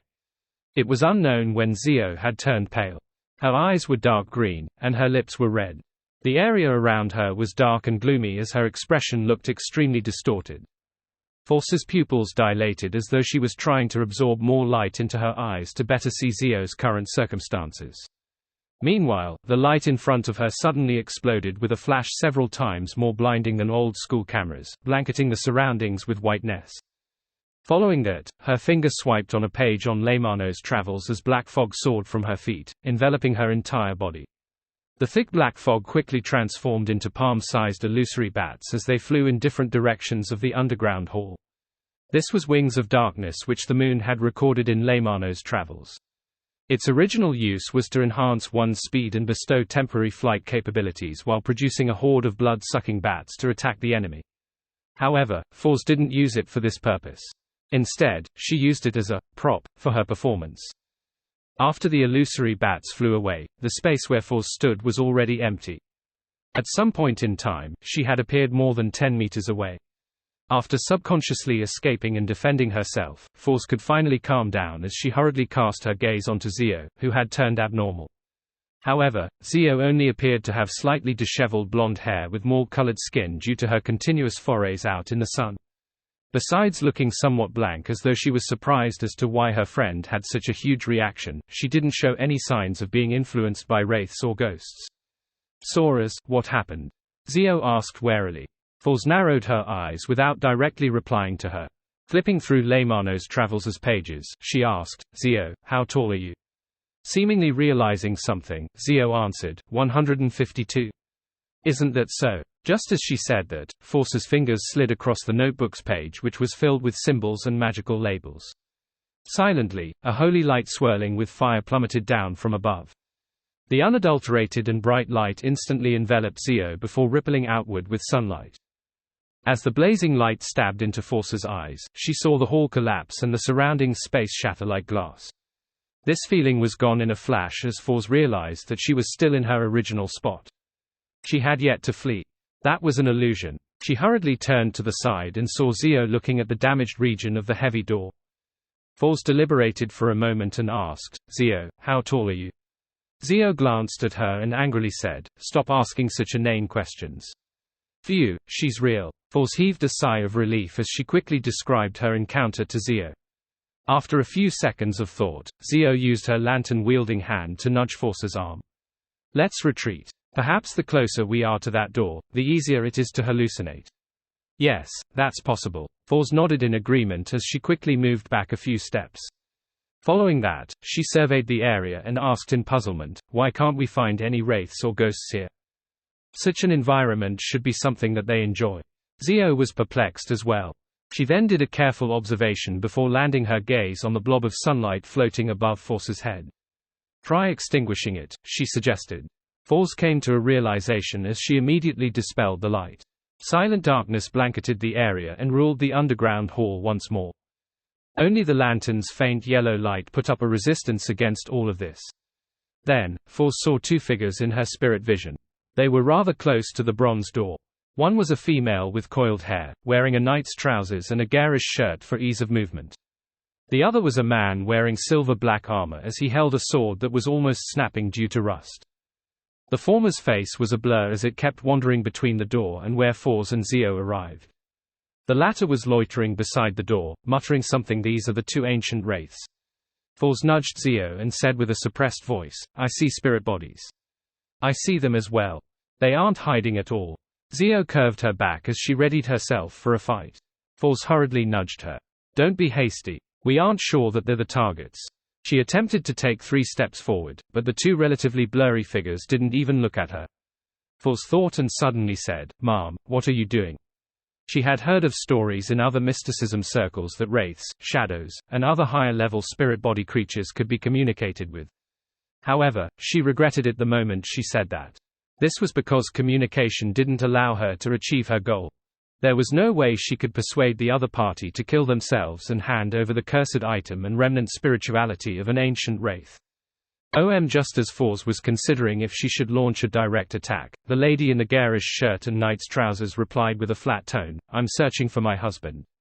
He's a guard here. Communication is really possible. Force pressed out of curiosity, where did he go? At this moment, Zio approached as she wore a look of extreme vigilance. The blurry-figured lady answered blankly, he's a guard here. He told me that magical power seeps out from behind the door, corrupting his teammates. He got me to leave as quickly as possible with a messenger. He said that he would ensure that I escape safely, but I don't wish for that. I want to leave with him. After sending off the messenger, I returned midway and returned underground. But I can't find him. With the age of this castle exceeding the present epoch, the last offender has definitely transformed into an ancient wraith. This lady's story has moved me. I really can't bear to attack her. Force's mind whirled as she carefully took a few steps and circled around the ancient female wraith and approached the bronze door. This time, she and Zio didn't suffer any more hallucinations. This seemed to imply that her encounter was subconsciously created by the lady. A distance from the silver-black armored knight with a rusty sword, Force attempted to ask, "Sir, what are you doing?" The knight paused and said with a humming voice, "I'm guarding this door of blackness. I need to ensure that my wife has escaped safely. If you meet her, tell her that her knight will fight for her to the very last moment." Ah, door of blackness. It's clearly a bronze door. Wait, what did he say? He said that he's guarding the door to ensure that his wife can safely escape. Isn't this the other half of that woman's story which she described? This is her husband. Force was taken aback as she kept looking back and forth between the two ancient wraiths. The lady wearing a garish shirt and knight's trousers slowly approached the bronze door before returning to the middle of the hall repeatedly. As for the silver-black armored man, he was patrolling about the door with a rotting sword in hand. At times, they would pass by without noticing each other. Such a scene must have gone on for at least 1500 years, or even longer. Force commented silently as she turned to glance at Zio. She realized that her friend's eyes were already welling with tears. What an easily touched person. Force couldn't help it as she shouted at the female wraith, "Look at the door. Your husband has been there all along." The lady slowed down her pace and first glanced at Force before casting her gaze at the heavy door. Her blank gaze penetrated the knight, landing behind him. "Why can't I find him?" The wraith repeated her words and repeated her actions. Force felt an inexplicable sense of sorrow, and just as she was about to shout again, she saw the knight turn to look at her and Zio. He shouted, "Who are you?" Just as he said that, the female wraith cast her gaze at Zio and Force again. Force immediately felt her thoughts slow down as a coldness quickly formed inside her body and rippled out, freezing her flesh and joints. As for Zio, she too was suffering from the same condition. The area around the lantern dimmed significantly. At this moment, two bolts of lightning lit up in Zio's eyes. This made the wraith let out a painful cry as his body turned faint. Zio instantly escaped from her frozen state and threw out the triangular blade in her hand towards the female wraith. Bolts of illusory lightning swirled around the triangular blade's tip, stabbing straight into the lady. Psychic lashing. The female wraith screamed as her body turned faint. Force instantly snapped awake as she slid her fingers across the open Leymano's travels. Life seemed to immediately gather from the surrounding shadows, turning into a pitch-black chain that restrained the male wraith to the ground, sealing off his mouth. Abyss chains. Meanwhile, Zio rushed out, and with an illusory brand in hand, she stamped it on the female wraith. With her holding back the female wraith, Force's actions became more composed. She flipped through Leymano's travels and slid her fingers. Silver lightning that branched out and blasted out of thin air, smiting the male wraith and turning the area into a lightning hellscape. Finally, a holy pillar of light that had flames swirling around it appeared. It enveloped the male wraith and completely purified him. With one enemy taken down, Force immediately turned and dealt with the female wraith with Zio. She didn't hold back on using powers from Leymano's travels. She came up with wise combinations of them, and using Zio's suppression, she switched between restrainment powers and offense from time to time. Soon, they finished off the target. Everything fell silent as Force heaved a sigh of relief. She then looked at the battlefield with a look of disbelief. Is that it? She originally imagined that two ancient wraiths had unique powers, and with their higher levels, they weren't something Subsequence 5 Beyonders could deal with. However, she realized that everything happened rather smoothly. This made her truly realize how godly Leymano's travels was. She also began looking forward to the next sequence as a scribe. Zio was somewhat astonished as she thought for a few seconds. It's no wonder someone told me that, beneath the level of demigods, the number of Beyonders, their cooperation, and usage of powers are more important than the sequence. Just as she said that, she heard knocking sounds resonate. It broke the silence of the hall, and it came from behind the bronze door.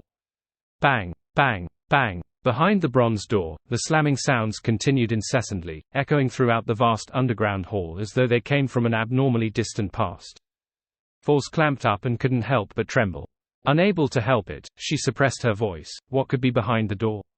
I've no idea. Zio honestly shook her head, subconsciously gulping. Her right hand, which had just picked up her triangular blade, had her joints protruding out as her blood vessels surfaced. Clearly, she was gripping the triangular blade tightly. Bang, bang, bang. The slamming sounds continued without any change in frequency. Each sound seemed to strike at Force's and Zio's hearts, leaving their hair standing and scalps tingling. It likely won't be able to come out, right? If it could so easily come out, it wouldn't have waited until today. Force tried to console herself with parched lips. Zio nodded heavily and said, "We leave once the ingredients form." In such an environment and atmosphere, her curiosity had been completely overwhelmed by her innate fear. All right. As Force glanced at the spots where the two ancient wraiths had been cleansed, she blamed the moon for providing undetailed information. He hadn't mentioned that there was such a strange door beneath the ancient castle. At this moment, glowing dust was landing on the ground like shattered gems, forming into two piles as they gathered together. Around them, nearly formless remnant spirituality condensed into a seemingly ethereal crystal. Accompanied by the crystals and dust were two different items. One was ring-shaped and completely transparent as though it was a corroded ring. The other was an eye carved from crystal, with faint black gas swirling within. Upon seeing this scene, Force suddenly realized something. An ancient wraith was a ghost-like creature with a beyonder characteristic mixed in.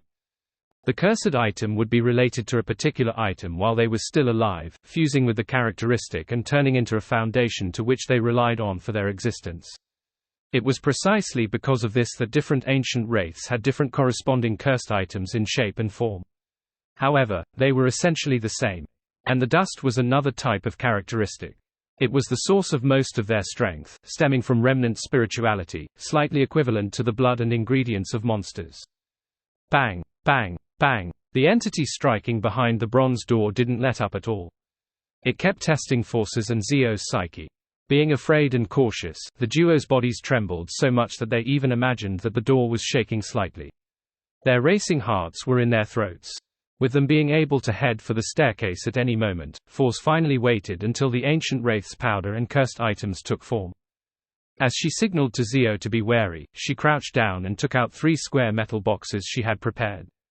After some hesitation, Force looked up at Zio and said, "These two ancient wraiths have been waiting for each other for so long. I'm thinking of separating a little of what they left behind and burying them together." In that case, I'll get a cursed item, and you'll get a pile of dust. We'll split the remaining spirituality, alright? Zio didn't hesitate as she nodded. Alright. Force silently heaved a sigh of relief as she pursed her lips.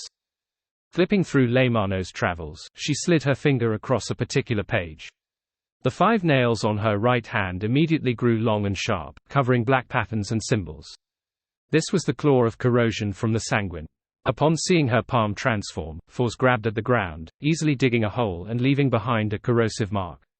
Right on the heels of that, she placed the crystal eyeball-like cursed item and a pile of dust into the hole before filling the hole with the gravel and soil she had dug up. She lightly grazed the flattened ground with her fingernails, writing an epitaph. "Returning for you, defending for you, together forever." After doing all of this, Force sighed when she heard the slamming behind the bronze turn louder. Bam! She jumped in fright and hurriedly placed the pile of dust, ring-shaped curse item, and remnant spirituality into the different square metal boxes. Then, she put the boxes away, stood up, and slowly walked to the spiraling and cramped staircase with Zio. Bang! Bang! Bang! The slamming sounds behind the bronze door grew intense as Force and Zio subconsciously gritted their teeth, following the staircase and rapidly heading up. They increased their speed until they began running. They ignored the possibility of falling on the staircase and tumbling down like a wheel. Finally, Force and Zio saw sunlight. Sunlight beamed in from outside, shining upon the staircase ahead of them. It was bright, pure, and warm. At this moment, the slamming sounds from underground had come to a sudden stop without any follow-up. Force and Zio exchanged looks, slowed down the pace, and after a few large strides, returned to the top of the abandoned ancient castle. The duo didn't say a word and directly left the area, returning to the periphery of the forest. After walking for some time, Force calmed down and pursed her lips. It was really terrifying. Although the thing behind the bronze door didn't deal any harm to us, nor did it even show itself, I think it was more terrifying than the ancient wraiths. Compared to all my past experiences, it's far more terrifying. In those few minutes, I couldn't help but imagine all the different tragic deaths I might suffer. Each one was more terrifying than the last, but none of them were as terrifying as the slamming sounds. Zio turned her head and agreed with a nod. Yeah. I felt as though I was walking on the edge of a cliff. Fours was about to continue when she saw 2 streams of bright red blood flowing down Zio's nose. Zio, your nose is bleeding, Fours hurriedly warned her friend. Zio was taken aback as her pupils dilated. You too. Fours blankly reached out her hand and wiped her nose. It felt warm to the touch, wet and sticky. She was appalled as she hurriedly held her right hand in front of her and saw red blood smeared across it. It was bright and striking. A result from being overly anxious. Fours muttered in puzzlement. At this moment, through the sunlight diffusing through the forest's canopy, she realized that faint black spots were quickly growing on her wrists at a discernible pace. The black spots rapidly spread, covering her arms and the back of her hands. Fours subconsciously cried out as she hurriedly looked at Zio. She saw Zio's cheeks and neck covered with black spots. This isn't normal, Fours blurted out. Zio sensed the abnormality happening to the both of them as she recalled and said, Do you still remember what that female wraith said? She said that the guards from before had been corrupted by the forces that seeped out from behind the bronze door. Could it be that we've been corrupted? Fours was taken aback for a second before she nodded heavily. It's possible. She hurriedly took out the medicine that she had prepared, handing over some of it to Zio. Then, she twisted the lid off and downed 2 bottles. However, they didn't show any signs of recovering. The black spots grew in number, turning their vision blurry. Badum. Before long, Fours, whose efforts to save herself were in vain, could hear her heartbeat and sense her body beginning to lose strength. Out of ideas, she quivered her lips, clenched her teeth, and turned her body around. She took a few steps to open up a distance from Zio. Then, she bowed her head and chanted Mr. Fool's honorific name. In about 10 seconds, she saw dark red light appear, engulfing her like the tide. The ravings and roaring vanished and Fours saw the familiar mottled table and the 10 high-backed chairs opposite her. She then realized that her dizziness and blurred vision had vanished. There weren't any more of the strange, accentuated black spots on her spirit body. Thank you for your help. Fours hurriedly stood up and bowed at the figure shrouded in grey fog at the end of the long bronze table. Then, she heard Mr. Fool say in a calm tone, Your spirit had been corrupted by some force. It should be fine now. Cleansed by Mr. Fool. Fours' heart stirred. Just as she wanted to make a request to Mr. Fool regarding how Zio could be saved, the scene before turned red as light soared up. After a brief pause, she found herself in the real world, back in Delair Forest. The black spots on the back of her hands and wrists were rapidly fading and receding. The blood that kept dripping from her nose had already come to a stop. Returning to her body, she saw Zio weakly slumped on a tree. Her face was covered in black spots, making her look terrifying. The muscles on both sides of her neck were tensed up as her mind spun. A few seconds later, she walked over quickly, pressed Zio on the shoulders and rapidly said, I have a way to save you, but you need to follow my instructions. Use ancient Hermes to say this, the fool that doesn't belong to this era. Zio could hardly turn her swollen eyelids. Looking at Fours for 2 seconds, she heavily chanted, the fool that doesn't belong to this era. The mysterious ruler above the grey fog. The king of yellow and black who wields good luck. Just as she said that, Zio saw dark red starlight surge out from the void, sweeping over her. Indescribable roars continued for a second before vanishing from Zio's ears. She then saw herself seated in an ancient and majestic palace. She was sitting beside a mottled, bronze table. At her feet was a boundless grayish-white fog. In front of her was a lofty figure looking down upon her. This scene was both unfamiliar and familiar to her. She had once seen it in a dream, but she hadn't ever had it again after the exorcism ritual. That purification was actually useless. Zio suddenly had this thought as she stood up in deliberation, bowing at the figure enshrouded in grey fog. You are the great king of yellow and black. She didn't appear too surprised or alarmed, as though she had already expected it. You can call me Mr. Fool. Have a seat, the figure with an epic aura replied calmly. Zio bowed again and sat down, confirming that she had escaped her unwell state. She looked to her sides and thought before asking, Honorable Mr. Fool, does Fours Wall have a seat here? Shrouded in the grey fog, the fool nodded gently and said, yes. Zio fell silent for a second and directly asked, can I join just like her? The fool chuckled. It's a gathering they organized on their own accord but is convened by me. There's still a seat available at present. You may join. Draw a card. They use one of the major arcana cards as their code name. Zio didn't ask or speak further. She immediately nodded. Yes, Mr. Fool. On the bronze table in front of her, a deck of tarot cards immediately appeared. Zio reached out her right hand and solemnly cut the deck, pulled out one card, and flipped it over. Her card depicted an angel with a trumpet and the sleeping dead awaiting salvation, the Judgment card. Looking at the Judgment card in hand, Zio was taken aback. This greatly meets my expectations. Shrouded in the grey fog, the Fool nodded and calmly said, the gathering is held here at 3 in the afternoon on Mondays, Backland time. Be prepared. During the gathering, you can exchange information, ingredients, formulas, and knowledge. You can also pay a certain price to entrust missions to the other members. Zio recalled for a moment before nodding in enlightenment. Yes, Mr. Fool. Believing that this was all for the day, she heard the voice coming from the end of the bronze table. What did you do before being corrupted by that force? We really were corrupted. Zio composed herself and completely recounted her exploration of the ancient castle with Fours.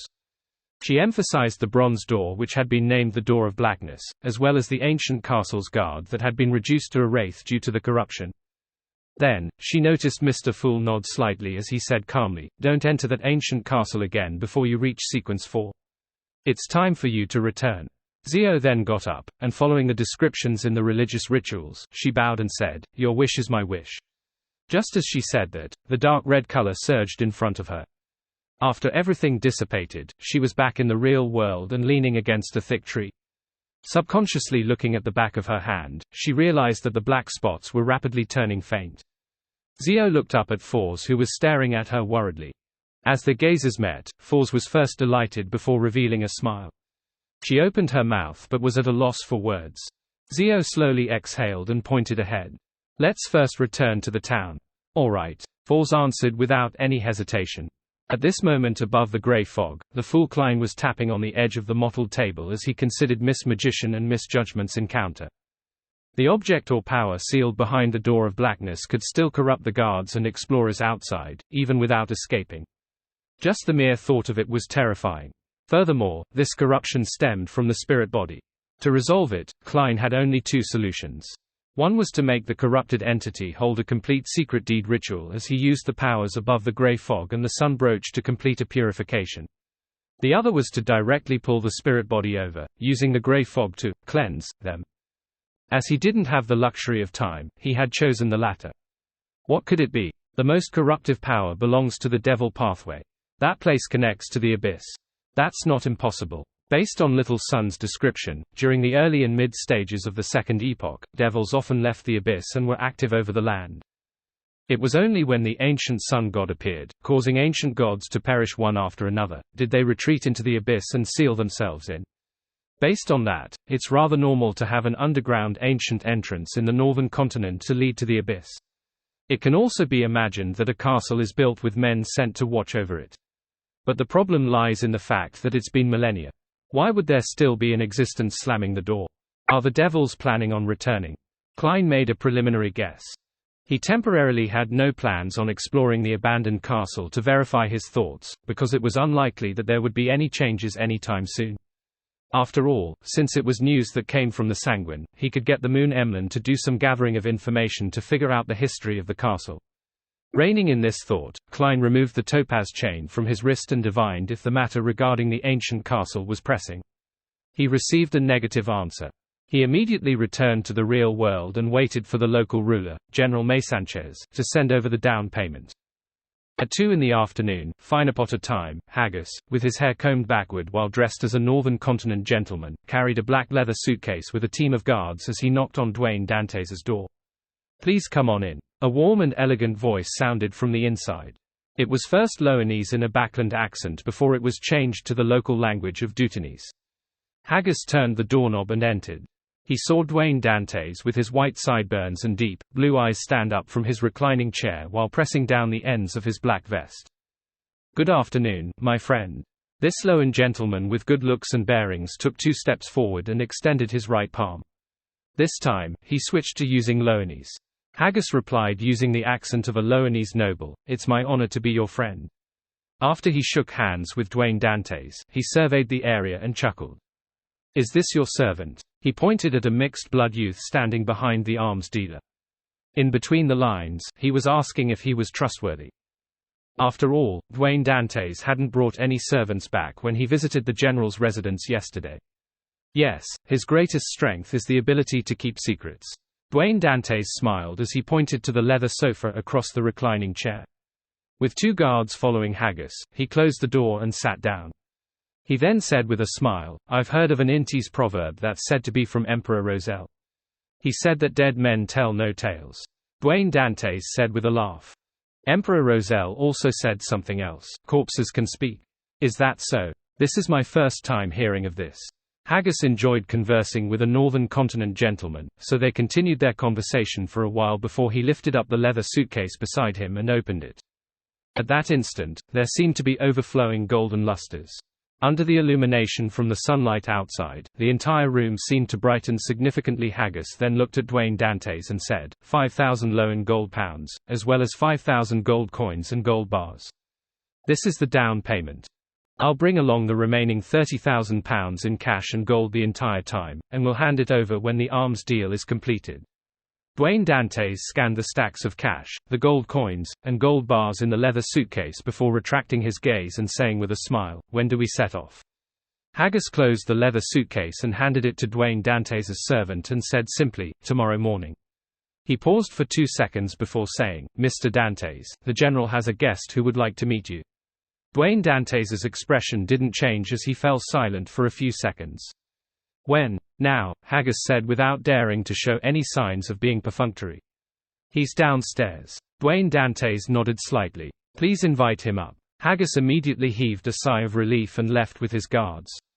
They followed the stairwell down. Before long, Luca, in a simple white robe with brass lines adorning it, walked up. His silver hair had been combed very neatly. When he arrived by Dwayne Dantes' door, he heard a voice from the inside just as he raised his hand. "Please come in." This time they spoke using ancient Phasak. Luca's expression didn't change as he naturally pushed open the door. He then saw the middle-aged gentleman who had rather good looks and qualities from yesterday standing beside a reclining chair facing him. And sitting on the reclining chair was a young man. He had black hair and brown eyes, with a thin, cut face. He had a cold temperament. Luca was taken aback as he took a step forward, entered the room, and closed the door. After he sat down on the sofa in a composed manner, his grey-green eyes clearly reflected the young man in front of him. "Gairman Sparrow?" Luca addressed him with a rhetorical question. Gairman Sparrow curled the corners of his mouth. Directly addressing others by their full name is impolite.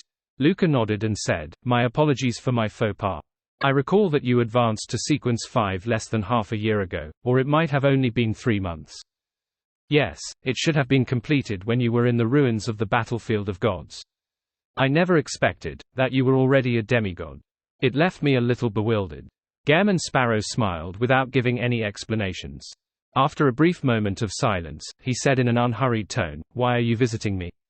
Luca calmly replied, "I don't know." The atmosphere in the room suddenly turned somewhat odd.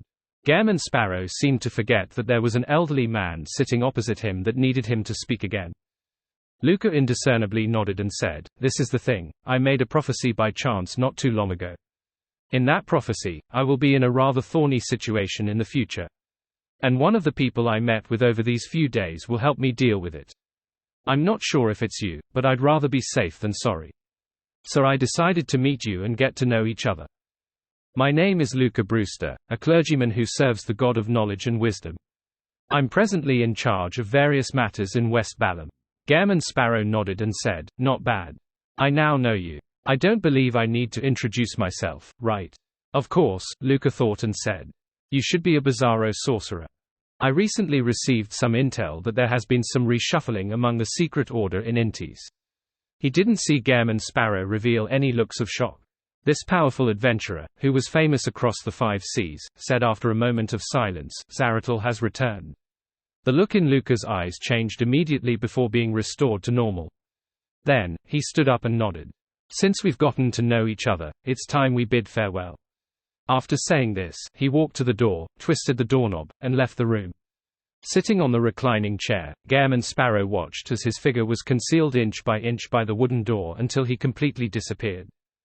Then, he chuckled. "What a charlatan. Yes. Dwayne Dantes, who was standing beside the reclining chair, found a seat and sat down. Then, he picked up a cup of tea and sipped from it. With white sideburns and deep blue eyes, he and the thin, angular-faced Gairman Sparrow exchanged looks and smiled in unison. On Monday afternoon, Dwayne Dantes took out his golden pocket watch, opened it, and said to Haggis opposite him, "We are almost arriving at our destination. I believe you and your men need some rest." An excellent suggestion. Haggis was rather agreeable. Dwayne Dantes pointed at the street ahead. "There's a hotel ahead. Let's rest there for half a day before we set off again tomorrow." Haggis didn't object to it as he turned to the front and instructed the carriage driver. After checking into the hotel, Dwayne Dantes declined Haggis's invitation for afternoon tea by using an afternoon nap as an excuse. Slightly more than half an hour later, above the boundless grey fog, Klein sat in the seat belonging to the Fool. Dark red beams shot up, materializing into different figures on both sides of the long bronze table. The unchanging silence above the grey fog was broken as the Eternal Palace seemed to have an additional, inexplicable sense of life to it. Just as Justice Audrey regained her senses of her surroundings, she prepared to stand up to greet the existence at the end of the long bronze table. At this moment, as a senior spectator, she acutely noticed a difference. There were two more members than last week. One of them was a man sitting to the right of Mr. Moon. The other was a lady sitting to the left of the Hermit. Audrey first felt happy that the Tarot Club was developing and becoming stronger, but then she kept to her professional instincts and quickly began observing. Due to where she sat, the man opposite her was much easier to observe compared to the lady 2 seats away from her. Therefore, she placed her attention on the man. Black hair, green eyes. He doesn't wear a coat. A vest matched with a shirt. He sits a little oddly. He's not accustomed to sitting properly. He's probably about 180 centimeters tall. He has quite a desultory temperament. He's rather tense. At one glance, Justice Audrey had read plenty of information from the rather blurry figure. She then noticed something different. The man was quickly surveying his surroundings. Such an action wasn't a problem in itself. Anyone who came to this strange and secret location would definitely subconsciously size up the other members and attempt to grasp their traits and general situation so as to calm down. But the problem was that the man was moving his gaze too quickly. His gaze had swept past the Moon, the Hanged Man, and the other members without pausing. To Audrey, this was a very clear phenomenon. It didn't mean that the man was observing his surroundings and studying the members, but that he was finding someone. He was looking for someone he had in mind. Audrey instantly felt a little excited, as she believed that this newcomer knew one of the members present. Who could it be? She observed for another second and realized that the man sitting diagonally opposite her had fixed his gaze on the World Gairman Sparrow. Audrey was thrilled as though she had discovered a secret. She thought in enlightenment, the newcomer is a friend of Mr. World, or it's at least the case that they know each other in the real world. He also knows that he's a Tarot Club member. Or it could also be said that Mr. World had inducted him into the gathering. No, that's not very possible. If that were the case, the newcomer would be much more certain. He wouldn't be eagerly searching for someone he knows. He definitely would have placed his gaze on the other members for a longer period of time. Furthermore, such an action also proves that he's not a blessed of Mr. Fool. What is his relationship with Mr. World? Audrey held on to her thoughts of continuing to observe as she stood up and turned to face the seat of honor. During this process, she took the opportunity to sweep her gaze at the new member sitting beside Ma'am Hermit. She's exchanging looks with Miss Magician. Her height. Zio has finally passed the test and joined the gathering. Upon identifying her, Audrey did a curtsy towards the figure shrouded in grey fog. Good afternoon, Mr. Fool tilde. Just as she issued the brisk greeting, she realized something. Mr. Fool is a little different from before. This great existence seemed to be more one with the entire grey fog, palace, and space. His aura was lofty and mighty, like the sea or sky. This feeling isn't something that can be described with words. Mr. Fool has taken one more step to his awakening, allowing him to retrieve more of his authority over his divine kingdom. Audrey's eyes darted around, feeling curious and delighted, as well as a little sense of pride. At this moment, the Hanged Man Alger and the Hermit Catlia had noticed the two new members. They noticed that the lady was a little short and was secretly exchanging signals with Miss Magician. She was both unfamiliar but also familiar with the tarot gathering. At the very least, she was unlike the man in the white shirt and black vest. He had frantically stood up only after everyone began bowing. In addition, they sensed that the new male member took special notice of the World Gairman Sparrow, causing them to have many guesses. These thoughts resonated in their minds, but they didn't express them. The Hanged Man and the Hermit completed the usual first steps of the gathering with Miss Justice. As for the son Derek, he was just happy because the Tarot Club had new members again. The Moon Emlyn had mixed feelings.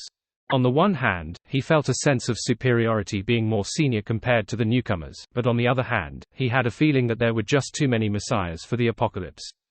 After some searching, the star Leonard determined that the one sitting at the bottom end of the long bronze table was Klein Moretti. This was because his physical characteristics were similar to that of Gairman Sparrow's description. He's hiding his true identity. He doesn't relax even in such a secretive gathering, using 2 levels of disguises. I have to take note.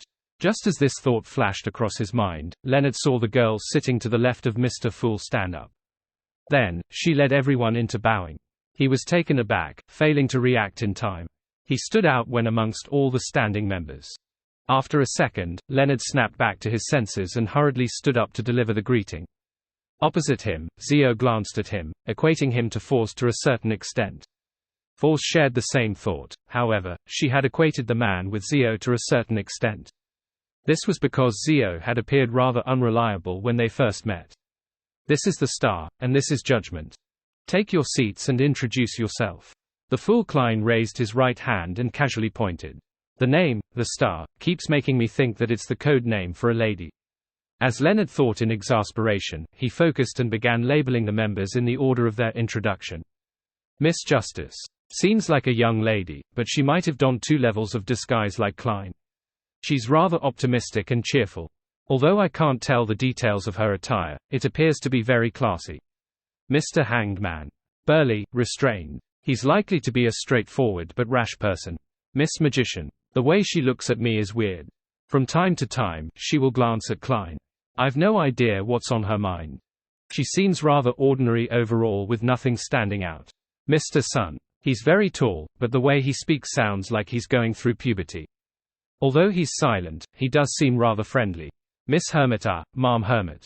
She exudes a mature and staid demeanor. She's likely a very experienced beyonder. Mr. Moon. Rather young and looks a little reserved. Makes me feel like I've seen him somewhere before, but I can't recall it. I'll continue observing. Miss Judgment. Very short with very obvious traits. However, I can't be sure if she has donned 2 levels of disguises. The World. Very, very gloomy. This is likely his disguise. Well, it might also be his true nature. He wasn't a demigod before, meaning that this gathering has no lack of mid-sequence beyonders. I wonder if I'm the weakest one. As Leonard was observing the other members, Judgment Zio Derecha was also using her powers as a sheriff to extract the traits of the different members and keeping them in mind. A noble lady. Sailor or a crew member. Rather young and introverted, but it's not serious. Rather strong. The leader of at least a mid-sized team. Arrogant, of pretty good family background. Desultory, not staid. Gloomy, terrifying. Amidst their thoughts, the other members finished their self-introduction. The Hermit Catlia looked towards the end of the long bronze table and said with a bow, "Honorable Mr. Fool, I didn't receive any new Roselle diary pages this time." Didn't receive. Does this mean that Queen Mystic didn't reply? I wonder what Bernadette is busy with. The Fool Klein nodded and calmly replied, "Begin the transactions then." As he said that, Audrey noticed the reactions of the Hermit and the Hanged Man. She realized that they had yet to notice Mr. Fool turning loftier and sublime. Was I the only one who noticed it? Audrey darted her eyes slightly in thought, feeling somewhat poignant and a little happy. Of course, she also knew that Ma'am Hermit and Mr. Hanged Man didn't dare to look at Mr. Fool too much, especially the former. Most of the time, she only dared to look at the table edge in front of Mr. Fool. Table edge. There's an additional card of blasphemy. Audrey's gaze froze before she retracted it in pleasant surprise. With her intuition as a spectator, she was quite certain that the obtaining of the new card of blasphemy was likely to be the same matter as the World Gairman Sparrow's mental problems but with different outcomes.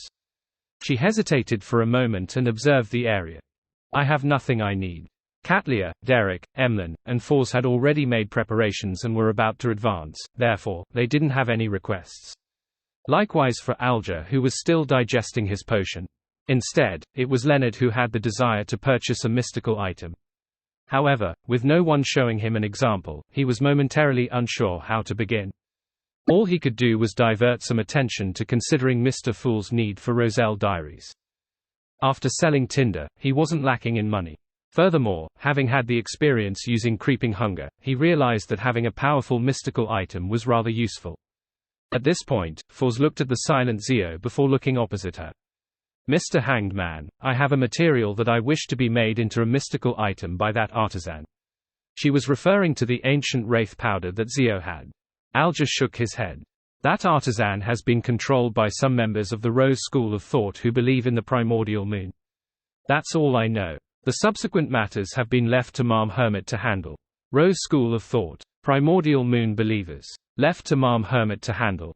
Leonard and Zio looked around and suddenly realized that the gathering they were participating in wasn't as loose as they imagined. They were secretly traversing through the shadows of the world. Katlia turned her body slightly to the side and looked at the magician. "It's a little complicated. I suggest that you wait for another 1 to 2 weeks. I'm unable to promise anything. All I can say is that there should be someone to help you create the mystical item when the time comes." Should be someone. It also means that it might not be the original artisan. Does this mean that she's planning on nurturing an artisan for herself? Or could it be that she's thinking of a way to turn the original artisan into a sealed artifact, using a machine to create machines? Ma'am Hermit is indeed an experienced beyonder. Leonard listened quietly while doing some analysis. It was the first time he was this serious during a meeting. No problem. Foz had the utmost confidence in Ma'am Hermit. After all, she had already obtained the mythical creature's blood and was likely to undergo a qualitative change in time. At this moment, she heard the world say with a hoarse voice, "If this matter requires my help, you can get my help."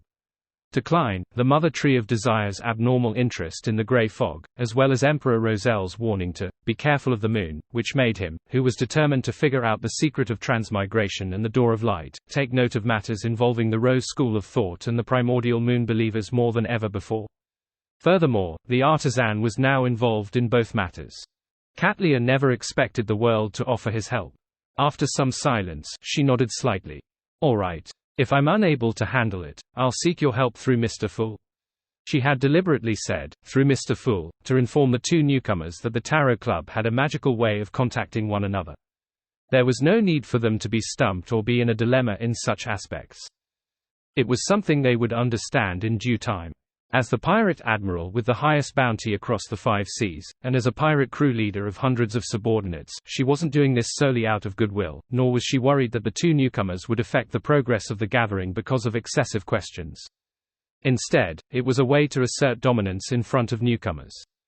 Of course, unless time was of the essence, leaving Katlia no time to set up a ritual, she would in fact rather summon Gairman Sparrow's messenger than trouble Mr. Fool. Seek help through Mr. Fool. Zio vaguely understood something and held back her urge to look at Foz. Seek help through Mr. Fool. Leonard's thoughts raced quickly as he made a guess. Seeing that someone had begun, he relaxed a little and deliberated for a few seconds. Then, he said, "I need a mystical item." "What kind?" Audrey answered at the perfect time to prevent an awkward atmosphere from descending upon the area. Leonard verbally showed his indecision and subconsciously replied, "I don't know." He only had such a plan, but he hadn't thought carefully into the details. He only realized that there was this possibility after being pulled into the gathering. Doesn't know, is he an idiot? The fool Klein, who knew Leonard's desultoriness and casualness, resisted the urge to laugh and criticized him inwardly. Seeing everyone's gaze fall on him with mixed expressions, Leonard immediately felt embarrassed as he hurriedly added, "I mean there are no limits on the type. As long as it's geared towards offense, has rather stealth-oriented attributes, and lesser negative side effects, it would be fine by me." This was to boost his nightmare's control to its full extent. At times, he could control the target by himself while Palais Zoroast controlled the mystical item, giving the dazed opponent a lethal strike. Once he became a spirit warlock, with a natural spirit or wraith or shadow sealed in his teeth to aid him, he could do 2 or even 3 things at a time. After Mr. Starr finished his explanation, Alger didn't harp over the details. He asked, roughly what level is needed. Somewhere around a grade 2 sealed artifact but slightly stronger. Corresponding to sequence 5 or 6. Leonard had habitually described the item using the parlance of an official beyonder before switching to more common terminology. At that instant, a thought flashed across the minds of Audrey, Katlia, Alger, and Zio. Mr. Star is an official Beyonder, or at least he once was. From their point of view, although Beyonders that didn't belong to any official organization would at times use the concept of grades when describing sealed artifacts, they wouldn't consider using such a vague description when precision was needed in expressing their thoughts and requests. One would often choose a method of explanation that was more direct and easier to understand.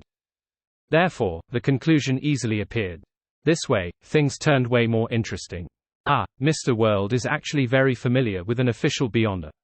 How did they get to know each other? Why would he rope in an official Beyonder into the Tarot Club? Audrey didn't say a word as she maintained her state as a spectator while enjoying herself. At this moment, Alger tersely acknowledged. A mystical item at sequence 5 costs at least £9,000. For one that matches your request, it can typically exceed £12,000. Very frank. Leonard nodded. I understand. After hearing his reply, Klein nearly facepalmed as he sighed inwardly. Aren't you showing your hidden card to Mr. Hanged Man by doing so?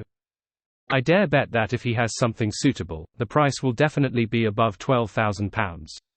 Aside from the £7,000 from Tinder, Leonard still actually has other savings. With the guidance of a grandpa from the Marauder pathway, he has likely amassed quite a bit. Otherwise, he wouldn't have been able to purchase Tinder. I get it. He's not afraid of being fleeced, because he still can purchase from the Hermits of Fate. He can compare the traits and prices from both sides. But the problem is that gathering happens once every half a year. It's totally not at the tarot gathering's pace.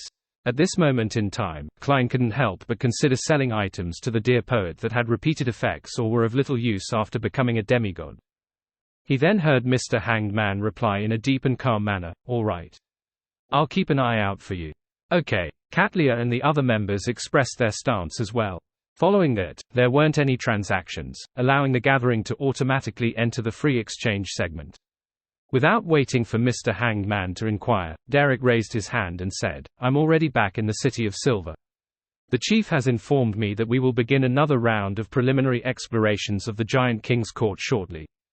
Does he mean that I should make use of this time to advance to become a priest of light?" Giant King's Court. Explorations of the Giant King's Court. Leonard cast his gaze to the pubescent youth 1 seat away from him in surprise. From what he knew, the Giant King's Court had already been destroyed long ago in the Second Epoch. Halle Zoroast, as an angel, had already said that it had vanished from the rivers of time. To his surprise, the son of the Tarot Club was about to explore the area, but none of the members were astonished. Yes, not one of them. Leonard subconsciously looked at Miss Judgment, who was also a newcomer, but he realized that she was apparently aware of this and had remained rather calm. This Miss Magician has privately kept Miss Judgment up to speed. Only Leonard doesn't know anything. The fool Klein leaned into his seat and seriously analyzed himself. After he pulled Leonard above the grey fog and assigned him the star card, he had ignored him. He didn't even write to him or introduce the Tarot Club's general situation to him. Compared to women, men truly aren't meticulous with the details.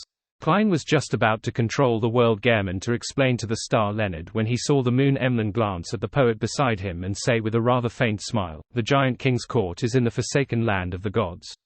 After saying that, he ignored Leonard's reaction, and he said to the son, "Have you obtained the ingredients to Priest of Light?"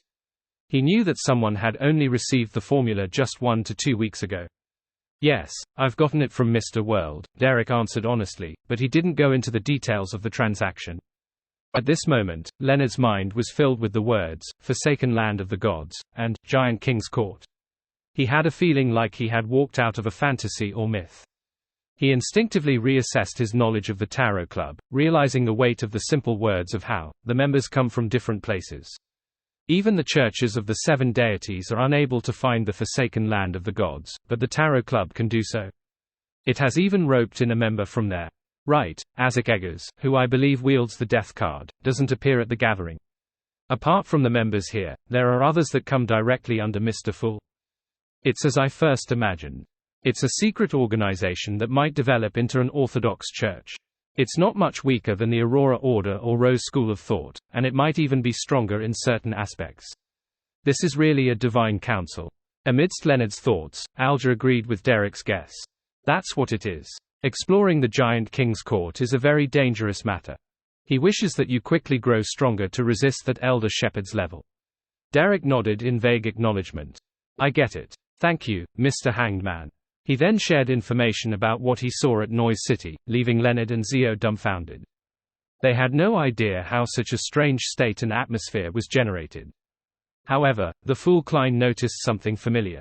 He felt that Noise City and the foggy town resembled each other to a certain degree. The walking crowd was suspected to be lifeless marionettes. Could it be that there's a higher sequence item of the Seer pathway or some monster there? Klein didn't say a word as he silently took note of Noise City. At this moment, Zio glanced at the world and said, showcasing some goodwill, Me9 has recently been investigating Gehrman Sparrow's origins. Upon hearing the name, Gehrman Sparrow, all the members on both sides of the long bronze table looked at the world. No one spoke or interjected. They more or less knew that the crazy adventurer, Gehrman Sparrow, had once again done something huge such as killing Admiral Hell Ludwell. However, Audrey didn't believe that this was the main reason why he would suffer mental problems. And the way they acted made Leonard instantly realize a fact. Everyone in the Tarot Club knew that the world was Gehrman Sparrow. Klein's disguise is really well done. However, why does he let the other members know of his identity as Gehrman Sparrow? Isn't it common sense to hide one's background at such gatherings? Amidst his puzzlement, Leonard heard the blurry-figured the world reply with a hoarse voice, what clues has MI9 obtained? Zio showed no shame in betraying MI9 as she replied frankly, they have confirmed that the identity, Gehrman Sparrow, is fabricated, and that it was sourced from Backland. Indeed, he was previously known as Sherlock Moriarty. He became Gehrman Sparrow after leaving Backland. However, Sherlock Moriarty isn't his real identity either. Leonard subconsciously surveyed the area and realized that, although the other members weren't surprised, they didn't seem to show any signs of realizing it. Hence, he believed that their knowledge of Klein was only at the uppermost surface. Under Klein's control, the world Gehrman Sparrow chuckled and answered Miss Judgment's information, there's no need to bother about such matters. To him, to figure out who the fake identity of Gehrman Sparrow was given to, one had to first capture Queen Mystic Bernadette, or one had to obtain news of Sharon from her. Clearly, the level of difficulty made it nearly impossible. In comparison, if they did the same as Leonard, starting off from the events in which Detective Sherlock Moriarty was involved in, there was a chance of them figuring out more. However, since MI9 had chosen the wrong direction, Klein was happy to see them take the futile route. Mr. World is unperturbed and very confident. Zio retracted her gaze and didn't continue. At this moment, Audrey deliberated and asked, Mr. World, will you be returning to Backland in the future? Will you still use the identity of Dwayne Dantes? As a qualified psychiatrist, she obviously wasn't going to inform the mental problems of the world to the other members of the Tarot Club. She only wanted to confirm if he would still return to the Loan Charity Bursary Foundation. That way, she could be in closer contact to him in the real world, allowing for a better checkup. She didn't conceal the matter about Dwayne Dantes, since the original members already knew of it. As for Mr. Star, he was clearly familiar with Mr. World. As for Zio, she had forced to inform her ahead of time. Upon hearing Miss Justice's words, Leonard nearly couldn't believe his ears as he felt a little confused. Klein Moretti is equivalent to Dwayne Dantes. I've once asked Dwayne Dantes to his face about Klein Moretti. No, it's impossible. Dwayne Dantes is an undying creature who has lived since the Fourth Epoch. The way he acted is sufficient proof. Old Man said the same too. At that moment, Leonard was unable to control his tumultuous emotions. He instinctively rejected the fact that Miss Justice had conveyed. If what appeared here was his astral projection, he felt that his expressions would be rather obvious, oscillating between red and white. Opposite Leonard, Zio looked up as well, looking at Mr. World with puzzlement. He's Dwayne Dantes. Dwayne Dantes is Gehrman Sparrow. I even accepted his butler's mission. I even protected him before. I even pitied him. He can squash me to death with one hand. Zio then turned her head and glared at Fours. I don't dare to say too much about Mr. World. I could only briefly mention a little. Fours turned her eyes away in guilt as she mumbled silently. Alger and Katlia figured out something from the duo's reactions. Miss Magician and Miss Judgment knew each other in the real world. Miss Judgment had once interacted with Dwayne Dantes before, but she didn't know that he was Gehrman Sparrow. As a senior spectator, Audrey noticed the abnormalities of the Star and Judgment without a doubt. Immediately, she understood that she had made too many assumptions. "Audrey, you need to reflect on this," she said to herself in embarrassment and attempted to make up for it before Mr. World spoke. Dwayne Dantes is a public identity. At times, it will be Mr. World, and at other times, it will be the other blessed of Mr. Fool. So that's how it is. Makes sense. Leonard's mind stirred as he instantly accepted Miss Justice's explanation and figured out many different matters. The Dwayne Dantes that appeared during the period before the breaching of St. Samuel Cathedral's Cheney's Gate was likely Klein. The periods before and after that was the other blessed of Mr. Fool. That death consul. Indeed, he's an undying creature who lived since the fourth epoch. Old man's old friend. Yes, it might be other blessed I'm not aware of, but their levels definitely aren't too low. Ah, other blessed. Does that mean Klein is also considered Mr. Fool's blessed? It's no wonder Mr. Fool said that he comes here and participates in the gathering, but the experiences are different from mine. It's because he's a blessed and enjoys the benediction of Mr. Fool, so he also has the ancient aura. It's why Old Man doesn't realize that Dwayne Dantes is played by different people. This explains my previous question. As a blessed, Gairman Sparrow doesn't need to keep his identity a secret. But to Judgment Zio, Dwayne Dantes being a public identity, or him being Gairman Sparrow was not her concern. The reason why she overreacted was because, after realizing the truth, she felt embarrassed at all her various thoughts back then. Seeing the atmosphere return to normal, Klein heaved a sigh of relief inwardly and controlled the world Gairman Sparrow to answer Miss Justice's question. Yes. When the time comes, there might be certain matters that need all of your help. When he finished the second half of his sentence, the world swept his gaze across Justice, the Magician, Judgment, the Star, and the Moon. He has plans for something in Backland. Audrey instantly understood what Mr. World was getting at. She momentarily felt excited but also a little worried. She was excited because she was about to participate in a secret operation that all the participants didn't seem to have any ties with, to the point of not even knowing each other. This was something she had always looked forward to. Her worries stemmed from whether the operation would have any threat to Backland's safety, or if it would bring harm to the innocent.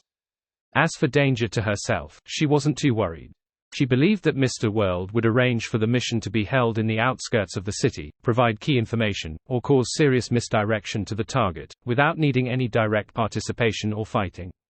Emlyn was the second person to read between the lines. And this was a result of his innate aversion towards troublesome matters. Will it be troublesome? He thought with a frown without saying a word. While the other members came to a realization, Alger took a deep look at the world Gairman Sparrow and said, I recently received news that the traitor of the Church of Evernite, Archbishop Ince Sangwil, was killed in West Balham. Before that, he had already become a demigod. As for the sealed artifact, 008, which he had stolen, it's unknown whose hands it's in. The only thing that can be certain is that the battlefield was cleared by the Church of Evernite. The Hanged Man is very updated on the news. It's only been a few days. The church should have kept this strictly confidential. However, there might have been other factions arriving at the square that day. Leonard was taken aback for a moment, but he didn't provide more information. This was the first time Audrey and company were learning about the news. They could only determine that the matter was rather important from the words, Archbishop, 008, and demigod. But since it had nothing to do with them and there wasn't any stimulus, they weren't too intrigued. As for Katlia, as she had a deep impression and understanding of Grade O sealed artifacts, she planned on seeking out information on this via Queen Mystic and the Moses Ascetic Order after she returned to the real world. Amidst a brief silence, the Fool Klein suddenly extended his hand and rapped the table's surface. He felt that he needed to warn all the members. In the coming years, the waves of the times would come flooding in. Upon hearing that, all the members straightened their backs or made them even straighter before turning to the seat of honor at the long bronze table. Even the newly joined Leonard and Zio were no exception. It was almost instinctive. Then, they heard the profound and lofty figure chuckle amidst the grey fog. The times have changed as a result. The times have changed because of this. Ince Sangwil's matter is key to something. Although it involves a Grade O sealed artifact. Alger, who had shared the news, never expected Mr. Fool to place so much emphasis on it. He was momentarily unsure what to make out of it. Leonard, who had participated in the matter regarding Ince Sangwil, felt the same. He knew how important and terrifying the Grade O sealed artifact was, but he never expected that what happened that day would change the times. While Audrey and company wore blank looks, they focused fully. Even Derek couldn't help but take on an attentive posture. The fool Klein surveyed the area and said with a laugh and sigh, "Adam is one step closer to being divine."